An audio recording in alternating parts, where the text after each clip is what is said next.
thank you for joining us tonight on another episode of our weekly news review, where we highlight to you the major activities that happen during the week. With me, Aisha Abdullahi Aminu.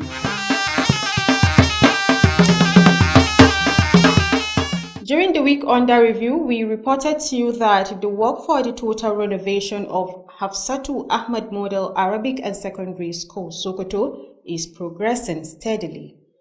Quantity surveyor of the project, Isiaku Abdulhamid Shagari, disclosed this when he conducted various sites of the project with the Executive Secretary of the Arabic and Islamic Education Board and other directors of the board. Aminu Al-Husseini Amanawa was there for Alu TV News and our reports. Quantity surveyor of the project, Isiaku Abdulhamid Shagari, informed the Executive Secretary that the project consists of the total renovation of hostels and classrooms. According to him, they have already removed the roofing sheets, doors and windows, which will be changed completely. From what you can see here, we have removed the roof, which is going to be changed completely, the doors and the windows also, and floor finish. Those are the things we are going to do here. Okay, including the electrical and electricals. Yes. He said the project has 6 months of duration period, expressing optimistic that the project will be completed at the schedule and according to the contractual agreement. Speaking, the Executive Secretary of the board, Alhaji Ahmad Baba Altine, expressed satisfaction with the quality and speed of the work that has so far started. So far, the quality of work done, and we have seen materials, and we are happy, and I think this company is up to the task. It will, God willing, handle this project very well. We want to thank His Excellency most sincerely for answering our calls. Hafsatu Ahmad Bello is a great institution, and since 2012 or thereabout, that renovation was carried out. It was not done in the last administration. Even they did was they bring more schools here to add pressure. The Executive Secretary revealed that the project will not stop the academic activities of the schools as measures were taken in that regard. Ahmad Baba Altine then used the medium to appreciate the State Governor Dr. Ahmad Aliyu for his foresight towards awarding the contract of the school, which he said it will go a long way to improve teaching and learning in the school. Aminu Al-Hussein Amanawa, reporting for Alu TV News. We also reported to you that the subsidized rice provided by the government of Sokoto State to ease the economic hardship faced by its citizens has been distributed across all nooks and crannies of Yabo local government area. This initiative has been spearheaded under the leadership of the Commissioner for the Ministry of Science and Technology, Professor AAC Fawa. Beneficiaries of the program from various villages in Yabo local government area expressed their appreciation for this intervention. Ibrahim Ahmed Aikan Allah has the rest of the story. Sure, the subsidized rice reach every household in Yabo communities. The coordinator, Professor Atahiru Ahmad Sifawa, led his team across wards, villages and polling units within the local government area. This is how we have been throughout the entire local government. All the polling units in this local government, we have visited them except one, that we formed a committee that visited it. But otherwise, all other polling units and wards. When we come to a ward headquarters, in some wards, you may find 1, 2, 3, or up to 4 polling units within that town or village. Then we try to create selling points to deal with those polling units separately in that ward headquarters. This effort was carried out despite the challenges posed by difficult terrains and pathways. The rice is officially sold at the subsidized price of 1,150 per measure, while a 25 kilogram bag is sold at 19,500 naira. To promote equitably distribution and accessibility, each individual is allowed to purchase a maximum of 2 bags. Speaking to Alu TV News, Professor Atahiru Ahmad Sifawa explained that The initial distribution was organized on a word-by-word basis. However, he observed that some communities could not afford transportation costs to reach their designated wards due to distance. To address this challenge, he committed his time and resources to deliver the rice at fallen units. We realized since when we started at the post ward, that was Benji, we realized that if we continue to stay at the ward headquarters to sell this rice, definitely it will be difficult for us and the people in that ward to differentiate people who are members of that ward and even people who will cross over from other wards within the local government or even neighboring local government to buy the rice. Then we find out that it is only when we decentralize it to each and every polling unit. That is the only way, one, we ease the difficulties involved in now accessing the ward headquarters. Imagine what difficulty somebody from Baza will pass reaching back where we came from. Some beneficiaries shared their experiences, noting that this was the first time they had benefited from such a gesture. In the Bazar community, one of the beneficiaries remarked that the last time a vehicle visited the village was during the regime of former President Shehu Shagari in 1983. Reducing the cost of living and alleviating poverty remain top priorities for Governor Ahmed Ali Sokoto. Many communities, including satellite areas, have benefited from his administration's efforts to achieve these objectives. As you can see, this is a community in Yavo local government which is called Bazar, and this is one of the major pathways to the community. And as part of the efforts of Professor Attahiru Ahmad Sifa, the coordinator of Yabo, he makes sure that the subsidized rice of the governor of Sokoto State has reached this community in order to make sure everyone has access to it. Ibrahim Ahmad, Aiken Allah, Alu TV News. On the week under review, we also brought to you that in another momentum, philanthropy and community development in the state, APC leader Senator Aliyu Magatakarda Wamako has donated 10 motorcycles to the Sokoto State Hisba Board. This marvelous initiative aims to support their efforts in promoting Islamic ethics, character and conduct within society. Abdurrashid Wadata Buhari reported that this generous donation was made in fulfillment of a promise Senator Wamako made to the board when they paid him a courtesy visit at his Gawanama residence. This report. Representing the Senator, Executive Secretary of Arabic and Islamic Education Board Alhaji Ahmad Baba Altine described the Senator as a leader who always carried his people over his shoulder through his numerous developments to the nooks and crannies of the state and beyond. He thanked Senator Wamako for fulfilling this promise and prayed for long life and prosperity of Senator Wamako. He has fulfilled his promise, and he hopes that the Hisba Commission will use these motorcycles for the purpose intended.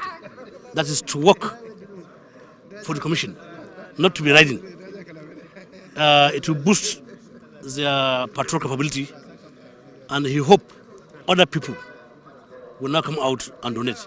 In his remark, Senior Special Assistant on Mobilization to Governor Ahmed Ali Sokoto Abdulmajid Saad Haruna Gober appreciated the governor for reviving the Hisba board in the state, where he charged them to utilize the motorcycle for the benefit of all. Director General of the Hisba board Malam Nura Attajiri expressed their heartfelt gratitude to Senator Aliyu Magatakarda Wamako for this marvelous gesture, which he revealed is the first kind of donation to the board. Attajiri said the board will ensure that the motorcycles will be used for patrol purposes, ensuring peace and unity in the state. I'm grateful to the distinguished Senator Aliyu Magatakarda Wamako for this gesture. Actually, the 10 machines are going to help us seriously because we have 20 machines, but we're having about 130 core members with only 20 motorcycles, but now having additional 10. So actually it will actually help in our operations and patrol. So I'm very grateful actually. Chairman of the board Dr. Rufai Usman Rongumi, represented by a member of the board Malam Nafiu Malamida Haja, revealed this kind gesture of Senator Wamako by donating the motorcycles, which will surely boost the activities of the board smoothly. On his vote of thanks, the commandant of the board Usman Abdullahi Jatau appreciated Senator Wamoko and expressed optimism that people will help the board achieve its goals by emulating Wamoko's gesture as the first individual who helped the board. He commended Governor Ahmed Ali for the opportunity to serve the state. The highlight of the event was the handing over of 10 motorcycles to the board by some aides of Senator Ali Magatakarda Wamoko.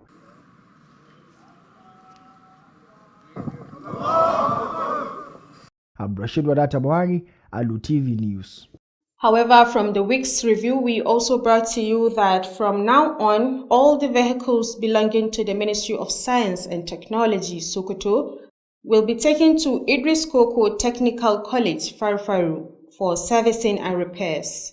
This initiative is aimed at providing students with practical instructional materials while also generating income for the running of the school. This directive was announced by the Commissioner for the Ministry, Professor Attahiru Ahmed Sifawa, during an unscheduled visit to the school. Ibrahim Ahmed Aikan Allah reports.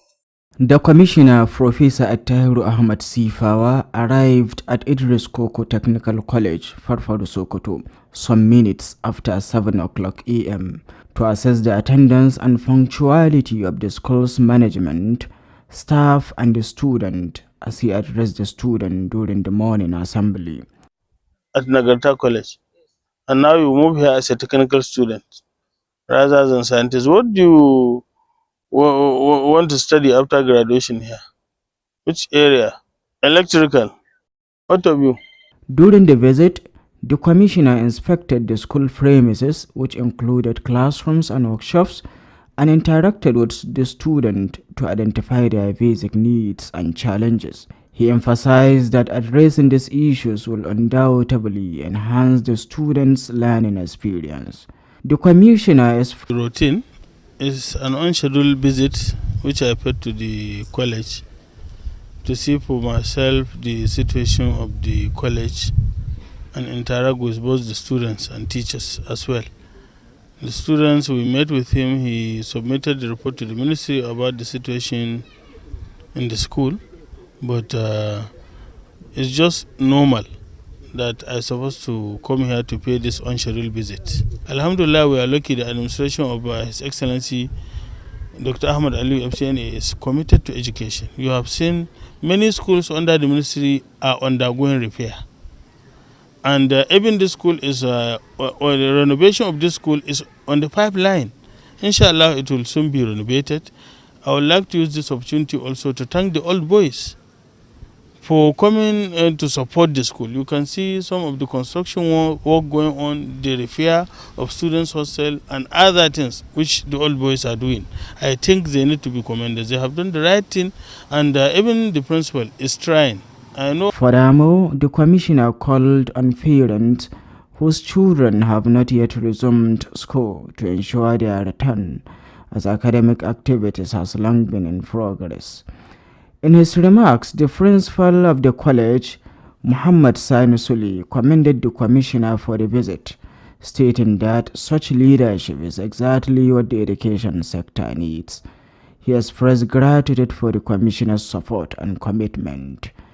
Consumable items is our major problems in the college, because this is a technical college where we need day-to-day practicals so that the children will learn the technical aspect of the whole program. Because the visit concluded with an interactive session between the Commissioner, the school's management and staff. The moment I heard that it's a professor, I know new hope has come into this college, because a professor will know what exactly to do to boost the activities of the colleges. So we have a new hope. Where they discuss the challenges facing the school and explore potential solutions. Ibrahim Ahmed Aikan Allah, reporting for Alu TV News. Also on the week under review, we also reported to you that the Nigerian Immigration Service Sokoto State Command has paid a familiarization visit to the Commissioner for the Ministry of Local Government and Chieftaincy Affairs, Ibrahim Dadi Adari. as stated by the controller of the Immigration Service, Sokoto State Command, Yusuf Musa Baye. The visit aimed to bridge the gap between the chairman of all 23 local government and immigration officers. The report. The visit by the controller to the commissioner is to seek intervention for the smooth operation of the command. He highlighted issues where the Immigration Service could assist in monitoring the movement of locals and foreigners. Initially, when the local government offices was created, and that was when this section was created, it's ECOWAS and African Affairs, because it was mostly ECOWAS citizens and African citizens that came in. But now, because of a lot of goodies in Nigeria now, some people are coming for mining and some other activities, so other nationals of other countries now have penetrated most of our local government areas. The controller expressed disappointment over the low recognition from the local government, which has hindered efforts to improve facilities and raise awareness among local communities. Furthermore, the controller solicited support and assistance from the commissioner to collaborate with local government chairmen in addressing the issues of trespassing by foreigners. In response, the Commissioner for Local Government and Chieftaincy Affairs, Ibrahim Dedi Adari, assured the controller of the ministry's full support in enhancing immigration services. He noted that the state government has consistently backed initiatives aimed at implementing public interventions. To me, it is an important agency equal to all other agencies in the nation. And for that reason, we will support you. We will send a circular for all the LGAs to recognize you 100%, just like all other state agencies. The commissioner emphasized the significance of immigration services to the nation and pledged to provide medical facilities to upgrade their clinic. The mini gathering was attended by the Permanent Secretary of the Ministry, Deputy Controller, assistants, and other dignitaries. Aisha Abdullahi Aminu, Alu TV News. Still on the week, we brought to you that Umaru Ali Shinkafi Polytechnic, Sokoto, solicited the Ministry for Higher Education support to address challenges affecting the institution. The rector of the institution, Dr. Aliyu Balarabe, made the call while receiving the new commissioner of the Ministry for Higher Education, Professor Isa Muhammad Meshanu, who paid him a familiarization visit in his office. Education correspondent Aminu Al-Husseini Amanawa reports. During the visit, the Director of the Polytechnic, Dr. Aliyu Balarabe, appreciated the Commissioner for the visit and reaffirmed his commitment to providing sound education to the students. In my presentation in the morning in the boardroom, we say we are grateful to Allah, who is the sustainer of the universe, and subsequently we remain grateful to His Excellency, the Executive Governor of Sokoto State, for the support that he has been rendering to us for the progress and development of the great Umaru Ali Shinkafi Polytechnic and the education in particular in Sokoto and in Nigeria in general. He said despite the successes, the Polytechnic faces challenges such as outstanding accreditation, unresolved issue with JAM, and inadequate technical staff. The institutional achievements, including the implementation of the amnesty programs, mandatory skills acquisition, and new professional programs. Sokoto State Commissioner for Higher Education, Professor Isa Muhammad Meshanu, pledged to collaborate with the Polytechnic and submitted a comprehensive report to the Sokoto State Governor to enhance the quality of education in the state. He urged the management staff of Umaru Ali Shinkafi Polytechnic to uphold their responsibilities with integrity and fear of Allah, emphasized the importance of transparency and accountability. Earlier speaking, the Permanent Secretary of the Ministry, Alhaji Bello Sudangi, noted that the visit was part of the Professor Meshanu's familiarizations with his new role as Commissioner. Aminu Al-Hussein Amanawa, reporting for Alu TV News. However, on the week, we also told you that the Commissioner of the Ministry of Science and Technology, Sokoto, Professor Attahiru Ahmed Sifawa, has expressed dissatisfaction with the quality and pace of the ongoing renovation work being carried out by the contractor handling the project in Nagarta College, Sokoto. This was coming when the Commissioner paid an unscheduled visit to the college. Ibrahim Ahmed Aikan Allah will tell us more. The Commissioner, Professor Attahiru Ahmed Sifawa, visited Nagarta College, Sokoto, early today to assess the turnout of teachers and the state of academic activities in the school. During his visit, he participated in the morning assembly and toured the school premises to supervise and monitor classroom activities. Speaking on the ongoing total renovation at the school, the Commissioner expressed dissatisfaction with the quality of the work done so far. In terms of the ongoing renovation work going in the college, we are not satisfied with what we saw in terms of the quality and even the speed with which the work is going on. We sat with the contractor and his representative and encouraged him that considering the fact that they have just started the work and school is resuming, we want them to mobilize as many human and commitment to improving the quality of education and infrastructure in the state. I think I want to sincerely commend the governor for this foresight and patriotism. And I hope, inshallah, as we have started, myself and our colleagues at the ministry and the also leadership of Nagarta and other similar institutions, ours is to complement that effort, to make sure that since government is doing its part, then we have to do our part also by ensuring that the right thing is going on in these schools, inshallah. Addressing the students, the Commissioner urged them to focus on their studies and warned against engaging in examination malpractice, stressing that such behavior will not longer be tolerated under his ministry. Examination malpractice is a serious problem in Nigeria. It is gradually becoming even part of our norm, that it is carelessly practiced without anyone bothering about it. It's a serious cankerworm to our education system. As long as it is not stopped, then the quality of our education system must continue to drop.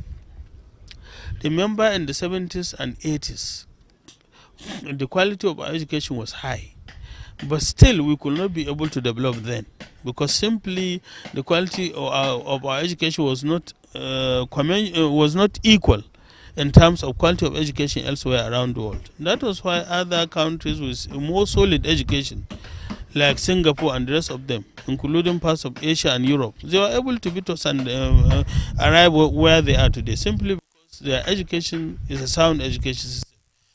The principal of Nagarta College, Mr. Halliru Balarabi, expresses gratitude to the Commissioner for the unscheduled visit. He described the visit as a critical and timely intervention. Now that we have a leader who is a visionary leader, who is ready to assist, to get a quality education, we are going to assist him also in this.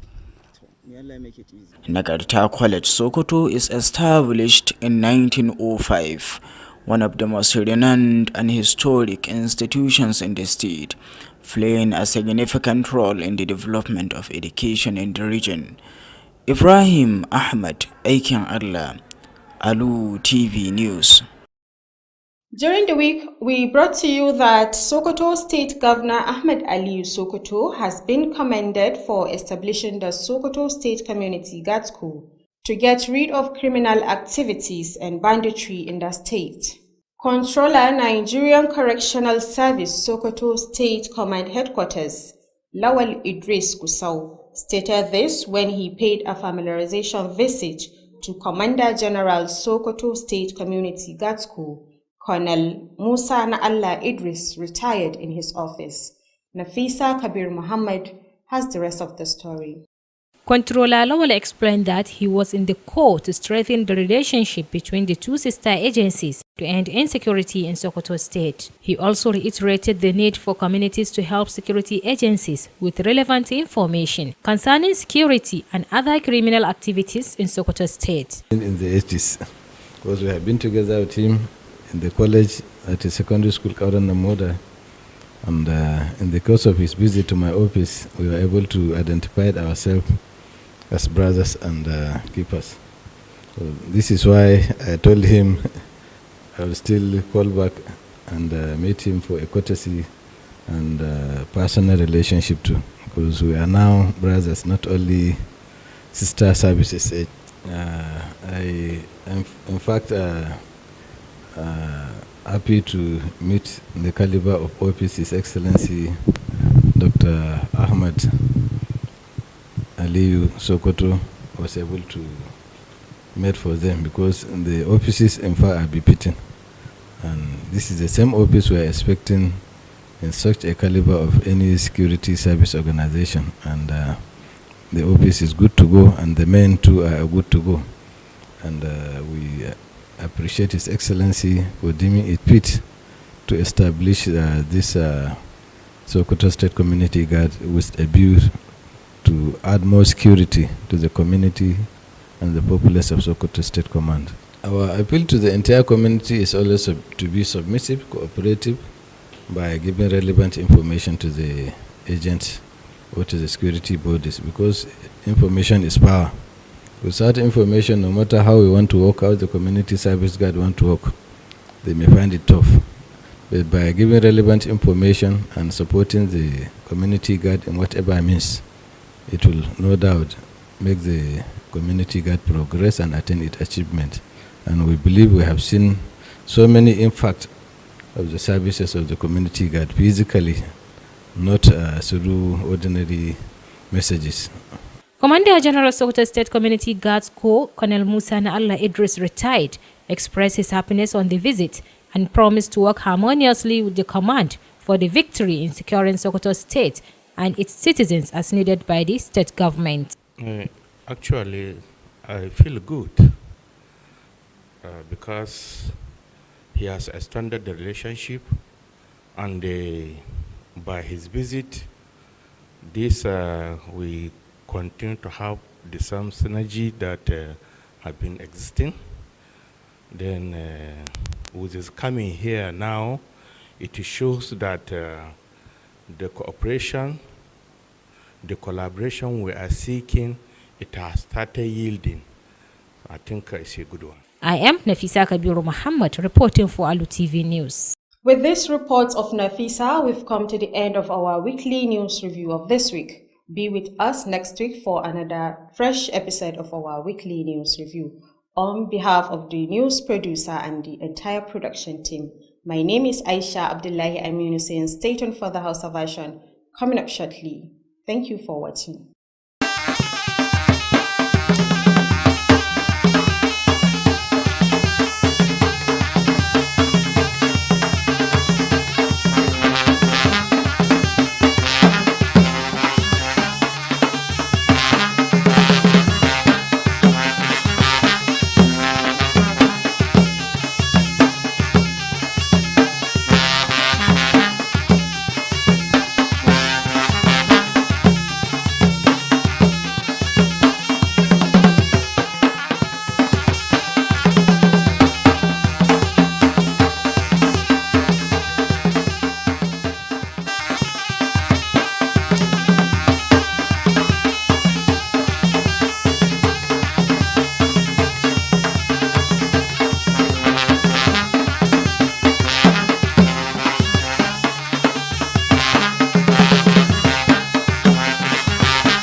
Masu kallo barka da kasancewa da ku a cikin wannan shiri na musamman inda muke kawo muku bitar labaran muhimman ababen da suka faru a makon da ke shudewa daga nan gidan talabijin na Alu tare da ni Abdulrashid Wadata Buhari da nake jagorantar wannan shiri.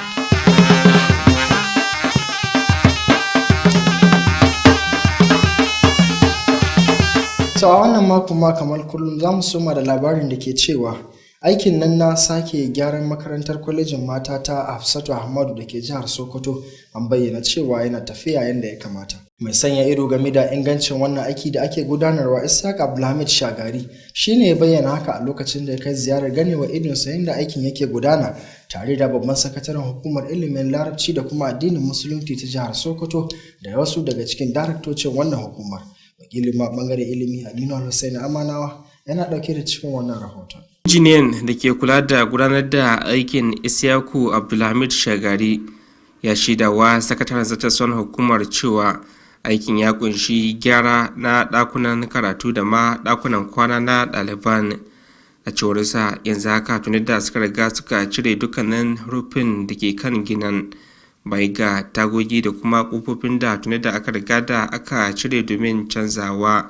Mun fara da hostels inda mun cire roof din wanda za a canza gaba daya da kuma kofofi da winduna haɗi da kuma kayan wuta na hostel din duka za a wannan. A cewar sa shirin na da manufa ne na shafe kimanin watanni 6 ana aiwatar da shi inda ya bayyana cewa za su yi kokari na kammala aikin kafin wa'adin da aka sanyawa aikin. Da yake magantawa sakataren zartaswan hukumar kula da ilimin harshen larabci da ilimin addini ta jihar Alhaji Ahmad Baba Altine ya bayyana gansuwa dangane da yanda aikin ya soma gudana yanzu hakan. Ba kuma ta gyara ba sai yanzu kuma gyara yanzu complete gaba ɗaya kuma wannan kamfani mun ga aikin da suka fara kuma mun ga kayan da suka tanada gaskiya mun ji kwarin da kuma muna fata insha Allah abin da muka gani a ƙasa za su aikin nan kai lokaci kaga yanzu kusan ƙarfe 4 da wani abu amma ga ma'aikata nan kuma ma'aikata masu yawa kowa na nashi aiki. A cewar sa duk da tarin aikin da ake gudanarwa aikin ba zai shafi ayyukan su ba musamman na karatun ɗalibai a makarantar. Daga nan sai godewa gwamna Ahmad Aliyu bisa ƙoƙarinsa na bayar da kwangilar gyaran wannan makarantar inda ya bayyana cewa ba makawanan zai taimaka wajen bunƙasar sha'anin koyo da kuma koyarwa a makarantar. So a nan ma dai mun labarto muku cewar shinkafar nan da gwamnatin jihar Sokoto ta saya wacce ake sayarwa a farashi mai rahusa an bayyana cewa an sayar da ita a lunguna da sakuna na ƙauyukan ƙaramar hukumar Yabo ta jihar Sokoto wacce aka samar da nufin rage raɗaɗin da ake fama da shi na matsin tattalin arziki a jihar. Wannan shiri kuwa kwamishinan nan na ma'aikatar kimiyya da fasaha ta jihar Sokoto shine ya jagoranci gudanar da shi a ƙaramar hukumar mulkin Yabo wato Professor AA Sifawa. Wakilin Ibrahim Ahmad Aiki Allah ya rawaito mana cewa da dama daga cikin waɗanda suka amfana da wannan tallafi sun bayyana jin daɗin su da zimmar cewa a sake samar da wannan shafi wahalar hanya da kuma sauran matsaloli. Ita dai wannan shinkafar ana sayar da ita ne a farashi mai sauki na naira 1,150 a kowane mudu, yayin da buhu mai nauyin kilogiram 25 ake sayar da shi akan naira 19,500. Don tabbatar da adalci wajen rabawa da samun damar sayi, an ƙayyade cewa kowane mutum zai iya sayan buhu guda 2 kawai. Da yake magana da gidan talabijin na Alu TV, Farfesa Attahiru Ahmad Sifawa ya bayyana cewa an fara rabon ne a tsarin mazaɓa-mazaɓa, sai dai ya lura cewa wasu al'ummomi ba za su iya biyan kuɗin sufuri don zuwa wuraren da aka keɓe musu ba saboda nisan wuraren. Don magance wannan matsalar ya sadaukar da lokacinsa da kuma samar da motoci don kai shinkafar zuwa rumfunan zaɓe domin tabbatar da cewa ta isa ga duk wanda ya dace ya samu wannan tallafin. Mun ce yanzu mu zauna garin Bakale, mutanen Bazar sai can su sai shinkafa. To kai da kan haka san galibi ba za su ba saboda wahalar da akwai ta hita su zuwa ga wannan wuri. So in ka ga kiyasta yanzu in za ka ɗauka kabu da nan zuwa Bakale nawa za a kai ka, inda ya zan kila za a kai ka 2,000 ko abin da ya yi ka dawo haka nan ko wani abu makamanci wannan, to kuɗin da za ka kashewa za ka ga cewa in ka ƙara su sai ka ga kenan kana iya sayan shinkafa ko da wadda adda tsada ba mai farashi ba. Amma yanzu tuwa da an kai nan an ɗebe musu wannan wahala ta kuɗin da za su kashe wajen jirga-jirga, saboda haka za su samu sauƙin da mai girma gwamna ka bukata. Wasu daga cikin waɗanda suka amfana sun bayyana ra'ayoyinsu inda suka ce wannan shi ne karon farko da suka amfana da irin wannan tallafin. Daɗi ƙwarai. Allah ba mu lahiya karma mai ta mana gabu Allah sa mu albarka ba ku lahiya bidowa 19,500 ya kaji da ka samu wannan sauki alhamdulillah abiya yi gaskiya ubangiji dai Allah ya kyauta hanya ka in ba da baka alamun ka hido kasa ba da masu sukka kuma ko su sai da tete yashi amma dai ya kamata ga hanya muka son mu samu in Allah kaddara abin yayi sai a mana ita. A al'ummar Bazar, ɗaya daga cikin garuruwan da suka ci gajiyar tallafin, sun bayyana cewa karon ƙarshe dai da mota ta taɓa shigowa wannan gari nasu shine a zamanin mulkin tsohon shugaban ƙasa Shehu Shagari, wato a shekarar 1980. Yanzu gaskiya marbin mu da mota ta shigo wannan gari tun kusan lokacin Shagari tare ta ɗora shigowa wurin kamfi. Lan guruzuwan shigowa da ba ka da ɗauka kaya amma da wani lokaci kuma shikenan.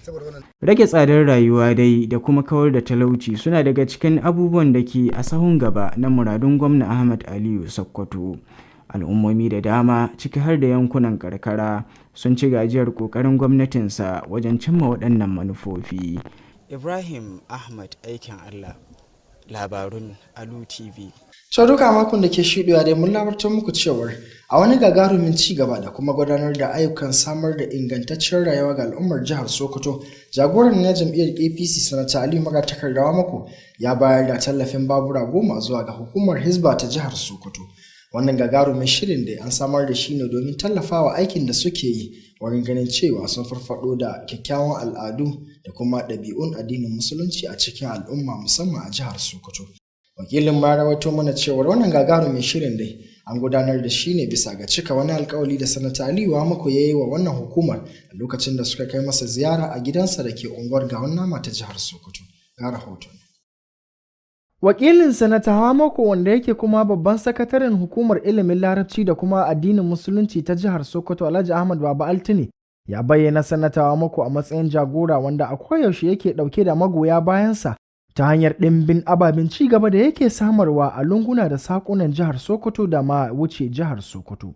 Ya kuma gode wa Sanata Mako bisa ga cika wannan alkawari da ya yi, inda ya addu'ar samun lafiya ga Sanata Aliyu Mako.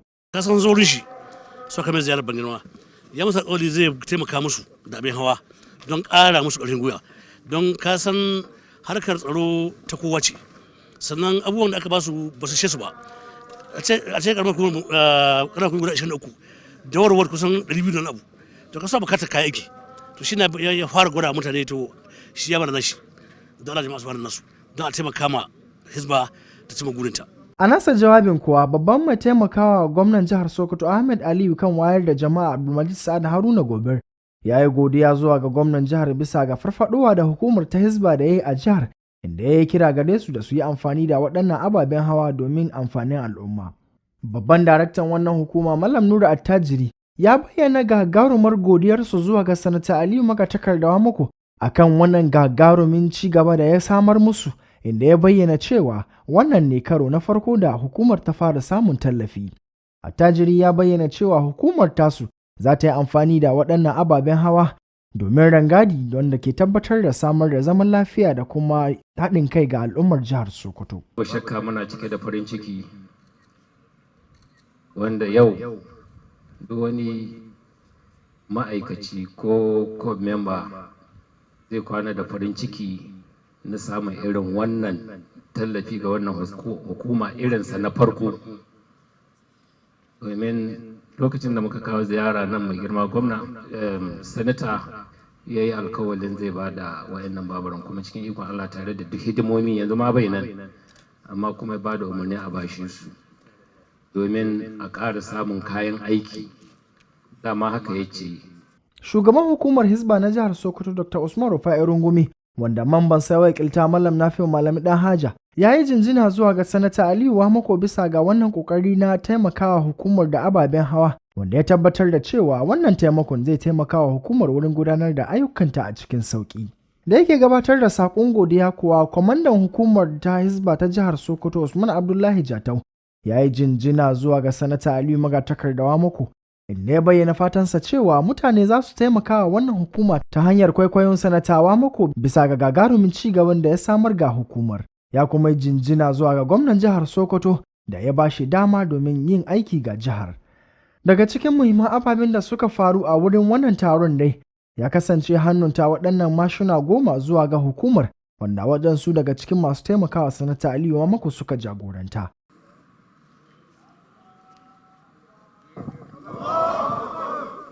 Abdulrashid Wadata Buhari, labaran Alu TV.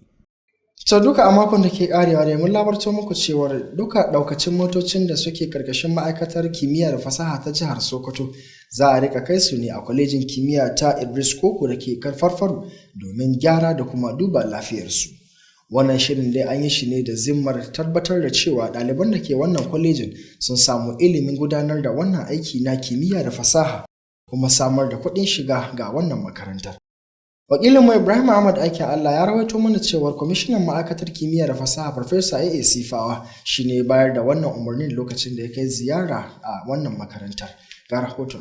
Farfesa Attahiru Ahmad Sifawa ya isa kwalejin fasaha ta Idris Koko da ke a Farfaru Sokoto da misalin karfe 7 da wasu mintuna na safe domin duba halin da ake ciki kan halartar shugabanni, ma'aikata, malamai da ɗaliban makarantar. Sannan ya yi wa ɗaliban jawabi a wajen taron assembly. Yayin ziyarar tasa, kwamishinan ya yi duba ga yanayin da makarantar take ciki, wanda ya kunshi ajujuwa da wuraren koyar da sana'o'i, tare da tattaunawa da ɗaliban domin gano bukatunsu da kuma ƙalubalen da suke fuskanta. Ya jaddada cewa magance waɗannan matsaloli zai taimaka matuƙa wajen inganta ƙwarewar ɗalibai a fannin karatu. So kawai da kuka gani dama ga ziyara irin wagga ziyara ya kamata a ce ana yin ta lokaci-lokaci. Ba ziyara ta ba zata don ba sanar da principal ne cewa zan zo ba.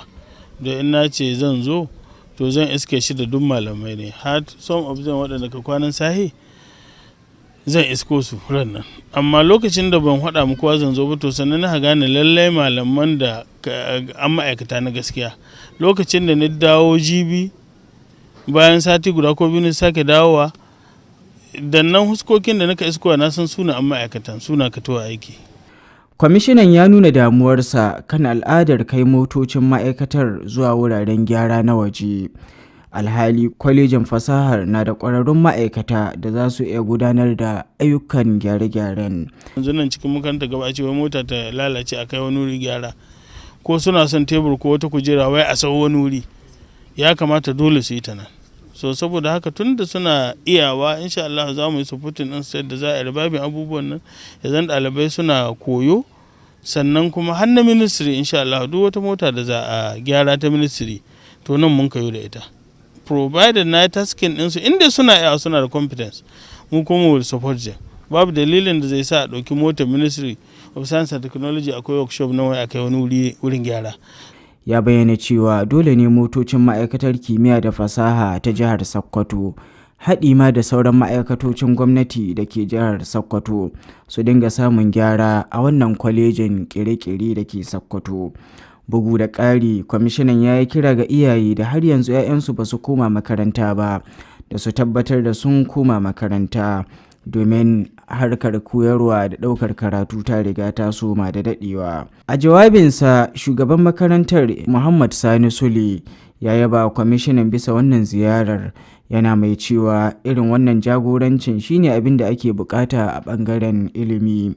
Ya nuna godiya ga goyon bayan da kwamishinan ke bayarwa tare da jajircewarsa. Zuwan shi honorable commissioner anan mu muna farin ciki da irin wannan, dama mun daɗe muna jiran mu ga irin wannan kulawar, don saboda duk wani korafi da makaranta take da shi to dama takan yi layazin ɗin shi ne zuwa ga waɗanda suke shugabanni.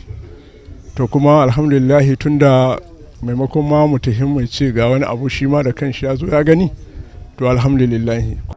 Ziyarar ta ƙare da zaman tattaunawa tsakanin kwamishinan, shugabannin makarantar da ma'aikata, inda suka yi duba ga ƙalubalen da makarantar take fuskanta tare da lalubo hanyoyin magance su. Ibrahim Ahmad Aikin Allah, labarun Alu TV.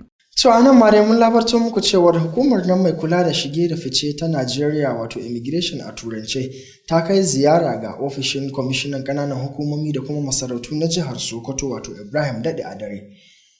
Kamar yadda kwantarolan wannan hukuma na jihar Sokoto Yusuf Musa Bage ya bayyana cewa wannan ziyara sun kai ta ne domin tabbatar da cewa an samar da kyakkyawa alaƙa da kuma aiki tsakanin ita hukumar da kuma shugabannin ƙananan hukumomi 23 na jihar Sokoto. Wakilar Maisha Abdullahi Aminu tana ɗauke da ƙarashin wannan rahoton. Ziyarar da shugaban ya kai wa kwamishinan ita ce domin neman haɗaka domin gudanar da ayyukan hukumar cikin sauƙi.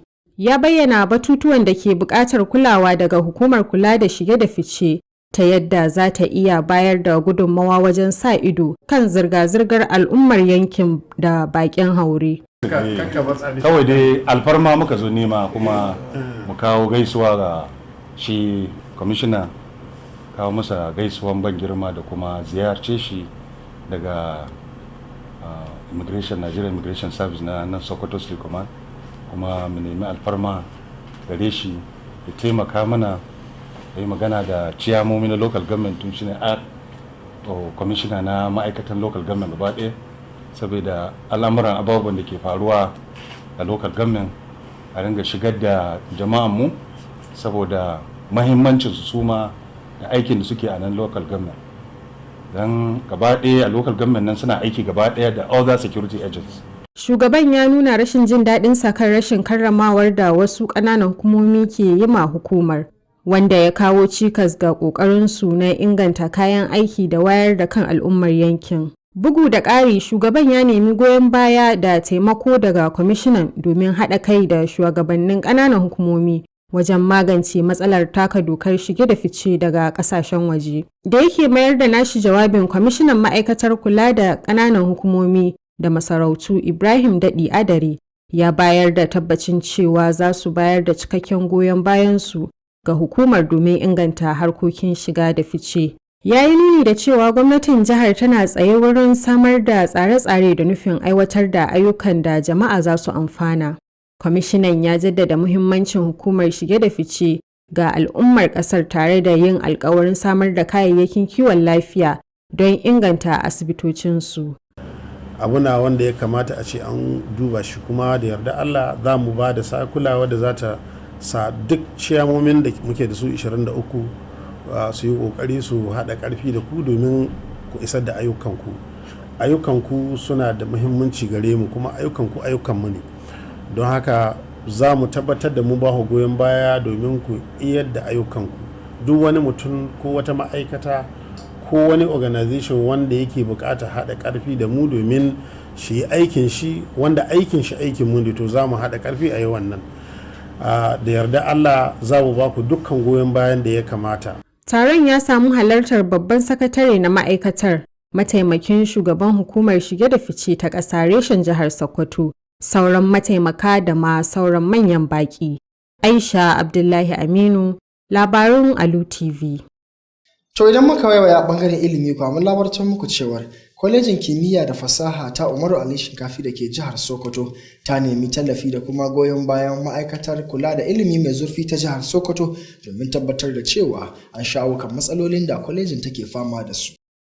Shugaban kwalejin ta Umaru Ali Shinkafi ta jihar Sokoto shine ya bayyana haka a lokacin da ya karbi bakuncin sabon kwamishina mai kula da ma'aikatar ilimi mai zurfi ta jihar Sokoto, Farfesa Isa Muhammad, wanda ya kai masa ziyara a ofishinsa. Wakilin ma bangaren ilimi Aminu Hussein Amanawa yana dauke da karashin wannan rahoton.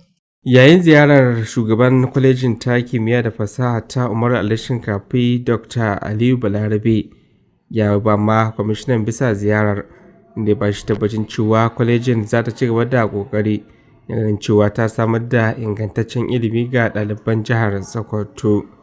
Mun ji daɗi kuma mun gode ma Allah, kuma kuna nan ga irin abubuwan da mun kai rezin ga tattaunawa da aka yi akan abubuwan achievement ɗinmu, ci gaban da muka samu da kuma matsalolin da muka fuskanta da kuma irin menene abubuwan da muka yi yamakin na don gaba shine plans ɗinmu. A cewarsa, duk da tarin nasarori da 'yan kalubalen da makarantar ke fuskanta, musamman ma dai na rashin tantance wasu kwasa-kwasai da rashin magance wasu 'yan matsaloli tsakaninta da hukumar kula da shirya jarabawar share shiga manyan makarantu ta JAMB, da ma rashin ƙwararrun malamai na sha'anin kimiyya, kwalejin ta samu nasarori musamman na fitowa da shirin yin afuwa ga waɗanda suka kasa kammala makarantar da ma fitowa da wasu kwasa-kwasai da ke da manufa na samar da horaswa da ma ƙwarewa na sha'anin sana'o'in dogaro da kai.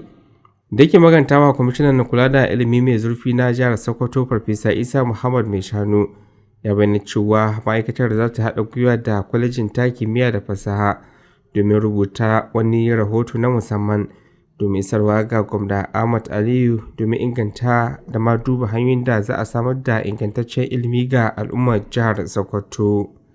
A da haka shawarci shugabannin gudanarwar kwalejin ta Umar Ali Shinkafi da cewa su kasance masu jin tsoron Allah musamman wajen gudanar da ayyukansu, inda ma ya bayyana muhimmancin da ke akwai na riƙe gaskiya da kuma gudanarwa. Tun da farko da yake maganta babban sakataren ma'aikatar Alhaji Bello Sodangi ya bayyana cewa ziyarar ta Farfesa Mai Shanu na da manufa ne ya ganin an fito da hanyoyin haɗa gwiwa domin ciyar da ɓangaren ilimi mai zurfi a gaba. Aminu Alhussein Amanawa, labarun Alu TV. Sau duka a makon da ke shuɗewa da mun labarta muku cewa da kwamishinan ma'aikatar kimiyya da fasaha ta jihar Sokoto, Farfesa Taru Ahmed Sifawa, ya bayyana rashin jin daɗin sa zuwa ga ɗan kwangilar da yake kula da aikin da ake na gyaran makarantar nan ta nagarta a jihar Sokoto. Wannan kuwa yana zuwa ne a lokacin da kwamishinan ya kai wata ziyarar bazata domin ganewa idonsa yadda ana aiki yake gudana. Wakilin mu Ibrahim Ahmad Aikin Allah yana ɗauke da wannan rahoton. Farfesa Tahiru Ahmad Sifawa ya ziyarci kwalejin nagarta Sokoto da safiyar yau domin duba halin da makarantar take ciki da kuma yadda ake gudanar da ayyukan karatu a makarantar. A yayin ziyarar bazata ya halarci taron safiyar makarantar sannan ya zagaya harabar makarantar domin sa ido kan ayyukan karatu a cikin ajujuwa. Da yake magana kan aikin gyaran makarantar da ake gudanarwa gaba ɗaya, kwamishinan ya bayyana rashin gamsuwa da ingancin aikin da aka yi zuwa yanzu. Daga inda waɗannan ayyuka na gyare-gyare suka gudana, wanda gaskiya ba mu gamsu da abin da muka gani ba, da inganci da kyawun aikin da ka gudana. So gaskiya ko kaɗan ba mu gamsu ba. Muna kira ga ɗan kwangila lallai ya tsaya aiki wanda ya kamata. Sake duba tsarin aikin tare da gudanar da tattaunawa da mai aikin da kuma injiniyan aikin don tabbatar da cewa an cimma matsayar da ake so. Yayin da kuma ya yaba wa gwamnan jihar Sokoto bisa bayar da kwangilar gyaran makarantar gaba daya, Farfesa Sifawa ya sake nanata aniyar wannan gwamnati na inganta harkar ilimi da kayayyakin more rayuwa a jihar. Godiya da jinjina ga wannan gwamnati ta His Excellency Dr. Ahmad Ali Sokoto FCNA, wanda yake kawo da muka gani makarantun ne da dama a jihar Sokoto an ba da kwangila domin sabunta su. Nagarta na ɗaya daga cikin makarantun da an ka ba da kwangila na a sake sabunta ta gaba ɗaya komai a gyara. So wannan kenan ya nuna cewa za a samu kyakkyawan yanayi na karatu da karantarwa a cikin wannan makarantar. Da yake jawabi ga ɗalibai, kwamishinan ya shawarce su da su mayar da hankali kan karatunsu, kuma ya gargaɗe su kan gujewa rashin gaskiya a jarabawa. Yana mai cewa ba za a sake lamuntar irin wannan hali ba a ƙarƙashin ma'aikatar. Makarantun da suke ƙarƙashin ma'aikatanmu, lallai ga shekara jarabawa da za su yi za a tabbatar da babu wanda zai sa ta ansa. In mutum 10 sun ka ci jarabawa, inda su ɗaya sun kai karatun cin jarabawa ya oke, saura su dawo wata shekara su yi jarabawa. Na haɗa mai da cewa suna da wata 3 ko yanzu su tabbatar da cewa sun tsaya su yin karatu, amma lallai za a dakatar da sata ansa a dukkan makarantun ne a wannan jihar insha Allah. Shugaban kwalejin nagarta Halliru Balarabe ya bayyana godiyarsa ga kwamishinan saboda ziyarar bazata da ya kawo. Ya bayyana wannan ziyara a matsayin wata muhimmiya kuma ta dace da lokaci. Abin da zan cewa alhamdulillah mun gode ma Allah da Allah ya ba mu shugaba wanda yake yana da sha'awar cigaban ilimi, domin ilimi hanyar shi ce, sana'ar shi ce, kuma Allah ya kawo mana shi shine shugaba namu. To alhamdulillah ya zo ba tare da sanin mu ba, kuma ya tarar da mu muna ayyuka kamar yadda gwargwado aka tsara tun daga lokacin assembly har zuwa ga lokacin da ya shiga azuzuwa. Ya tarar da ɗalibai da malamai suna karantarwa. Kwalejin Nagarta Sokoto dai da aka kafa tun shekarar 1905 tana ɗaya daga cikin shahararrun makarantu masu tarihi a jihar, wadda ke taka rawa sosai wajen ci gaban ilimi a wannan yankin. Ibrahim Ahmad Aikin Allah, labarun Alu TV. To a bangaren tsaro kuwa mun labarto muku cewar an jinjina wa gwamnan jihar Sokoto Ahmed Ali Sokoto bisa ga kokarin da yayi wajen samar da rundunar nan ta tsaron al'umma ta jihar Sokoto domin tabbatar da cewa an kawar da duka masu ta'annati a cikin fadin jihar.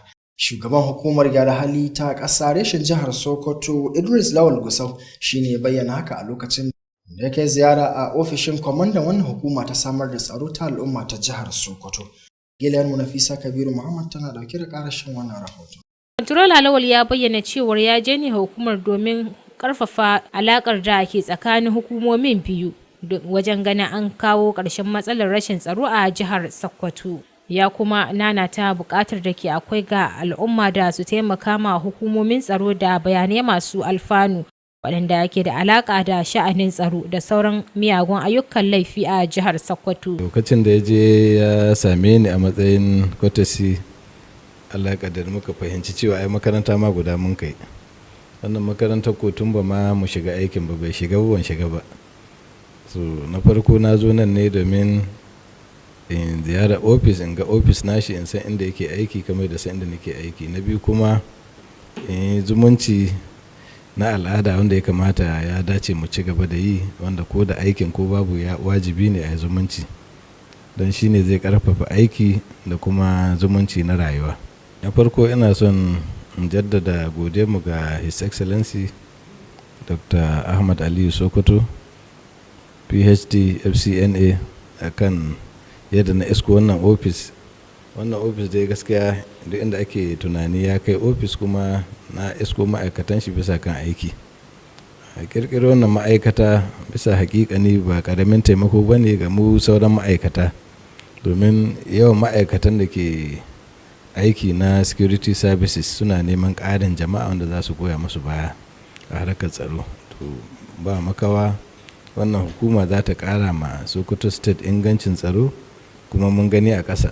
To sakona ga al'umma shine gwamnati tana iya kayyanta, tana kashe kudinta, tana ɗaukar ma'aikata, kuma tana sayan kayan aiki domin a aiki, amma su kansu yana da kyau su ba ma'aikata goyon baya ta hanyar ba da bayanai masu muhimmanci da kuma tallafa masu kansu jami'an tsaron ta hanyoyin da duk ya dace domin su yi aikinsu yadda ake nema.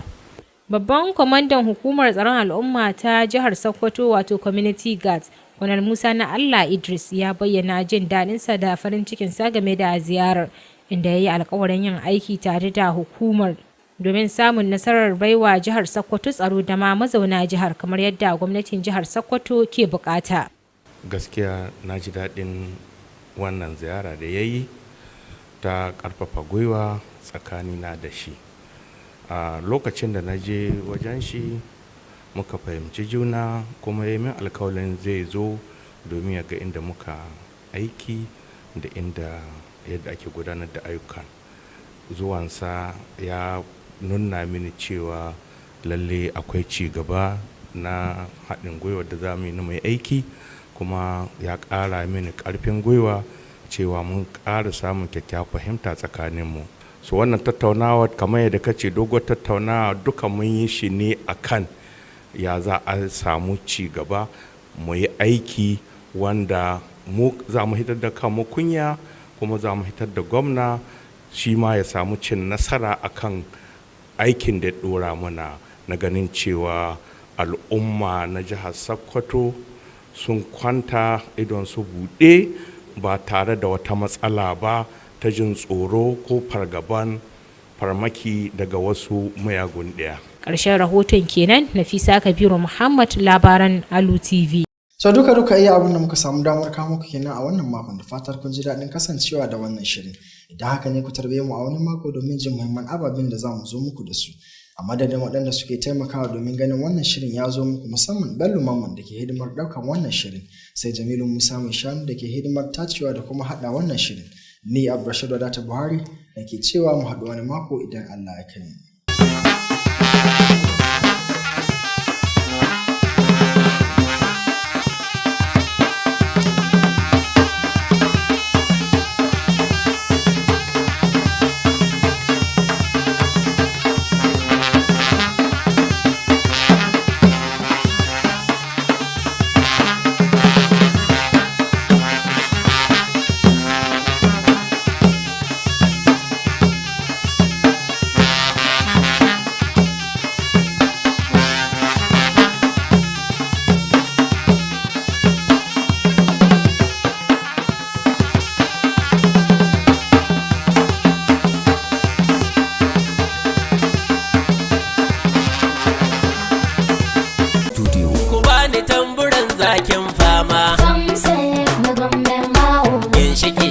yabo sha nema kai kokari mun shaida na Amadun Aluja a sakarma famse na gwamnan hawo kai kake wa al'umma hidima kai kokari mun shaida ka gama da mai goranta ma famse na gwamnan hawo malam mai hagun mai. Jama'a da ke tare da mu a wannan tasha daidai wannan lokaci, Assalamu alaikum, barkamu da sake kasancewa da ku daidai wannan rana a inda muke ci gaba da kawo muku gagarumin ci gaban da Aminu Dan Malam yake samarwa a fadar gwamnatin jihar Sokoto matsayinsa na babban sakatare. Wannan shine shiri na biyu. Yau shekara guda da rantsar da Aminu Dan Malam a wannan muhimmiyar kujera a matsayin gwaji shi da wasu manyan ma'aikata 11 da aka kai su wasu ma'aikatu daban-daban. Wannan shine bayar da manyan mukamai na farko na ma'aikatan gwamnati da Dr. Ahmad Aliyu ya tabbatar matsayinsa na gwamnan jihar Sokoto. Halliru Dingyadi a ma'aikatar noma, Al-Mustapha Sidi Yahaya al'amuran addini, Ibrahim Umar ilimi na matakin farko, Abba Muhammad Mu'alledi ma'aikatar kuɗi, da Abdulkadir Ahmad Muhammad a matsayin babban sakatare a ma'aikatar ayyuka da sufuri. Sauran sun hada da Muhammad Umar Yabo ofishin shugaban ma'aikata, Ismail Shehu Wali albarkatun ruwa, Hadiza Galadima jin daɗin jama'a da jin kai, Aminu Dan Malam gidan gwamnati, Malami Abdullahi Yabo al'amuran siyasa, da Abbas Alkali a ayyuka na musamman. Cikin shekarar nan guda, fadar gwamnatin Sokoto zahiri da baɗini ta samu gagarumin ci gaba ta huskar ingantawa da ƙarfafawa ma'aikata kyakkyawar hulɗa da juna, ba su sassabci da barma kowa aikinsa, gyare-gyare da garan bawul kazalika da ƙirƙiro sabbin ayyuka a ofishin manya ma'arufai da ƙananan ofisoshi, mazauninsu gine-gine, gyaran wuta ta fadar gwamnati, gyaran ruwa, gyaran haraba, wuraren yin lalura da sauran urula ko ina an shaidi haka. Wanda ka damu mu yanzu ya warke a cikin shekara guda